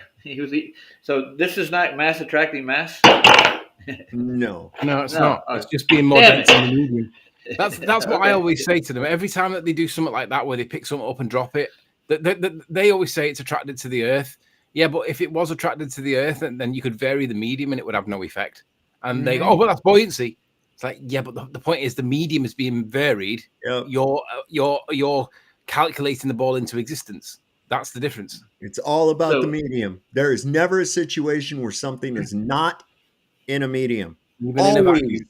Always. I agree. There's no such thing as a vacuum. It's a very low pressure system at best. I agree. There's still pressure. Always So about you the still medium. have a medium, and that is what it's dependent on. That's why it's relative density disequilibrium with the medium. Yep. It's real simple. They hate So I that could- egg test. They hate Yeah, that. that's what I was going to go with the egg, the salt and the egg. If you had a glass of water and an egg and some salt, you could prove them wrong, dude. I had a moron trying to tell me that you can put an egg, you can get an egg to float in fresh water. I said, well, go on, then go and do it. And I know that a rotten egg will do that, right? And he came back to me and he said, oh, you're so stupid. You didn't realize that. He called it a sour egg or something. And I said, look, if there's an egg that's sour, there's more gas in that gas pocket than what there is when there's a fresh egg. That's a relative density proof. Yep. That's Exactly. the very principle that Fight the Flat Earth, when he says that whatever he did on a submarine, it's that same principle that causes a submarine to rise and drop. It's changing the amount of density in the submarine. That's what causes it. That's like changing the medium that something's in, right? Basically, right? Yes, you're making it more dense. Yeah, the salt, that's sugar, what I did whatever with you salt, put in. right? I made the medium more dense by adding the salt, but he said the rotten egg will float in fresh water. And I said, yeah, that's a relative density proof because then you vary in the density of the egg by allowing it to decompose inside. Well, welcome to relative density, dickhead. And when you electrify the salt in the water, it actually makes it move side to side, doesn't it, Anthony? Yeah. It'll And they always jump. say as well, why is it always up and down and never left to right? And I say, well, if you get 6 eggs that are all the same freshness and they're all the same, relatively speaking, they're all the same density, right? You start putting them in that gradient of water that I created, and they will start to displace laterally until they get to the edges of the container, and then they'll start stacking. But they'll ignore it completely and pretend as though it was never asked. Can I ask a quick question about what you guys were talking about the sun, like the direction they were looking last night, late at night, and they were seeing kind of that brighter or that lit up area. They seem to be looking south. Yeah, it needs to be northerly. Yeah, and I agree, and that makes sense in my mind. I get personally confused in my head when I'm trying to think of what would we be looking at what they were seeing last night if that was south and if that was like towards That's the dome, buddy. That's the dome. A reflection. Then it has to be yeah. light going all the way across, because I've been watching the sun where I'm at. I'm in Minnesota at 45 degrees, and the sun obviously it's south. It's 6 degrees here. It's cold, but I'm watching the moon last night was almost zenith here in Minnesota. It was like probably I don't know, maybe like I don't know what that would be. Did you say you're 50 degrees then? What? Did you say you're 50 degrees then? I'm at 45 degrees. All right, so I'm at about 50 degrees, but me and you both look south to see the sun. That's because the sun's on the Tropic of Capricorn at the minute, roughly, and they're in the southern hemisphere, so they've got to be looking at the sun on the Tropic of Capricorn. They've got to be looking north. I think. Yeah, it's got to be northerly. It doesn't have to be exactly north, but it just needs to be northerly rather than southerly. It can't be southerly. But their whole sky might be light though. Even if the sun is I'm just saying, because they're all it's all ice. It's going to reflect light like crazy. Yeah, what somebody gave a word to it, and what was that? What was the word that someone used before to describe how the what? Albedo or something. No, there was a word that described it. It's like the bottom of the egg, the bottom of the tumbler glass, like effect where The coffee cup caustic, the coffee cup caustic. Yeah. Coffee cup caustic. I don't know what that is, but I understand it. It's like a reflection. It wraps around the outside. Yeah, that's what I think. That's what we're looking at. That's why there's no sun there, but you're getting the reflection of the dome. But obviously, like, it's not our claim. We don't need to make that claim. Let's not make that claim. Let's get them to explain how it's working on their model. Yeah, and that sun or that light that we were seeing on their video from last night, I was noticing, it's kind of cloudy too, but there was a little bit of breaks up in the higher part of the cloud and it looked like the sky was getting blue the higher it went. it was kind of weird. It looked that like kind of indicates that it's a reflection. Yeah, that's interesting. That was my question. That was what I was wondering. I was like thinking, trying to just get it in my head, like understand. It's weird because I've took a step back for like months because of a bit of a disagreement with Nathan. So I've kind of not been following up with anything. And the night that I come back to it and start paying attention just happens to be the night that they're doing this southern Antarctic thing. Good. That's good you're here. Yeah. I feel as though I'm not missing out now. Nice. Well, I'm going to end the stream here. You guys can carry on talking afterwards if you want to. Thank you all for coming. Appreciate it. Appreciate all the super chats, all the likes, all the shares. Really, really rock. It's good to see so much people interested in the subject. So we'll talk, Anthony, and then we'll organize another stream on this Cavendish. I think tomorrow night, probably. Yeah. Okay. I love you. Sov. Yes? Could I have a polite request? Absolutely. Is there any chance that you could do your hangouts at a better time for us Brits? Because I really want to watch your hangout.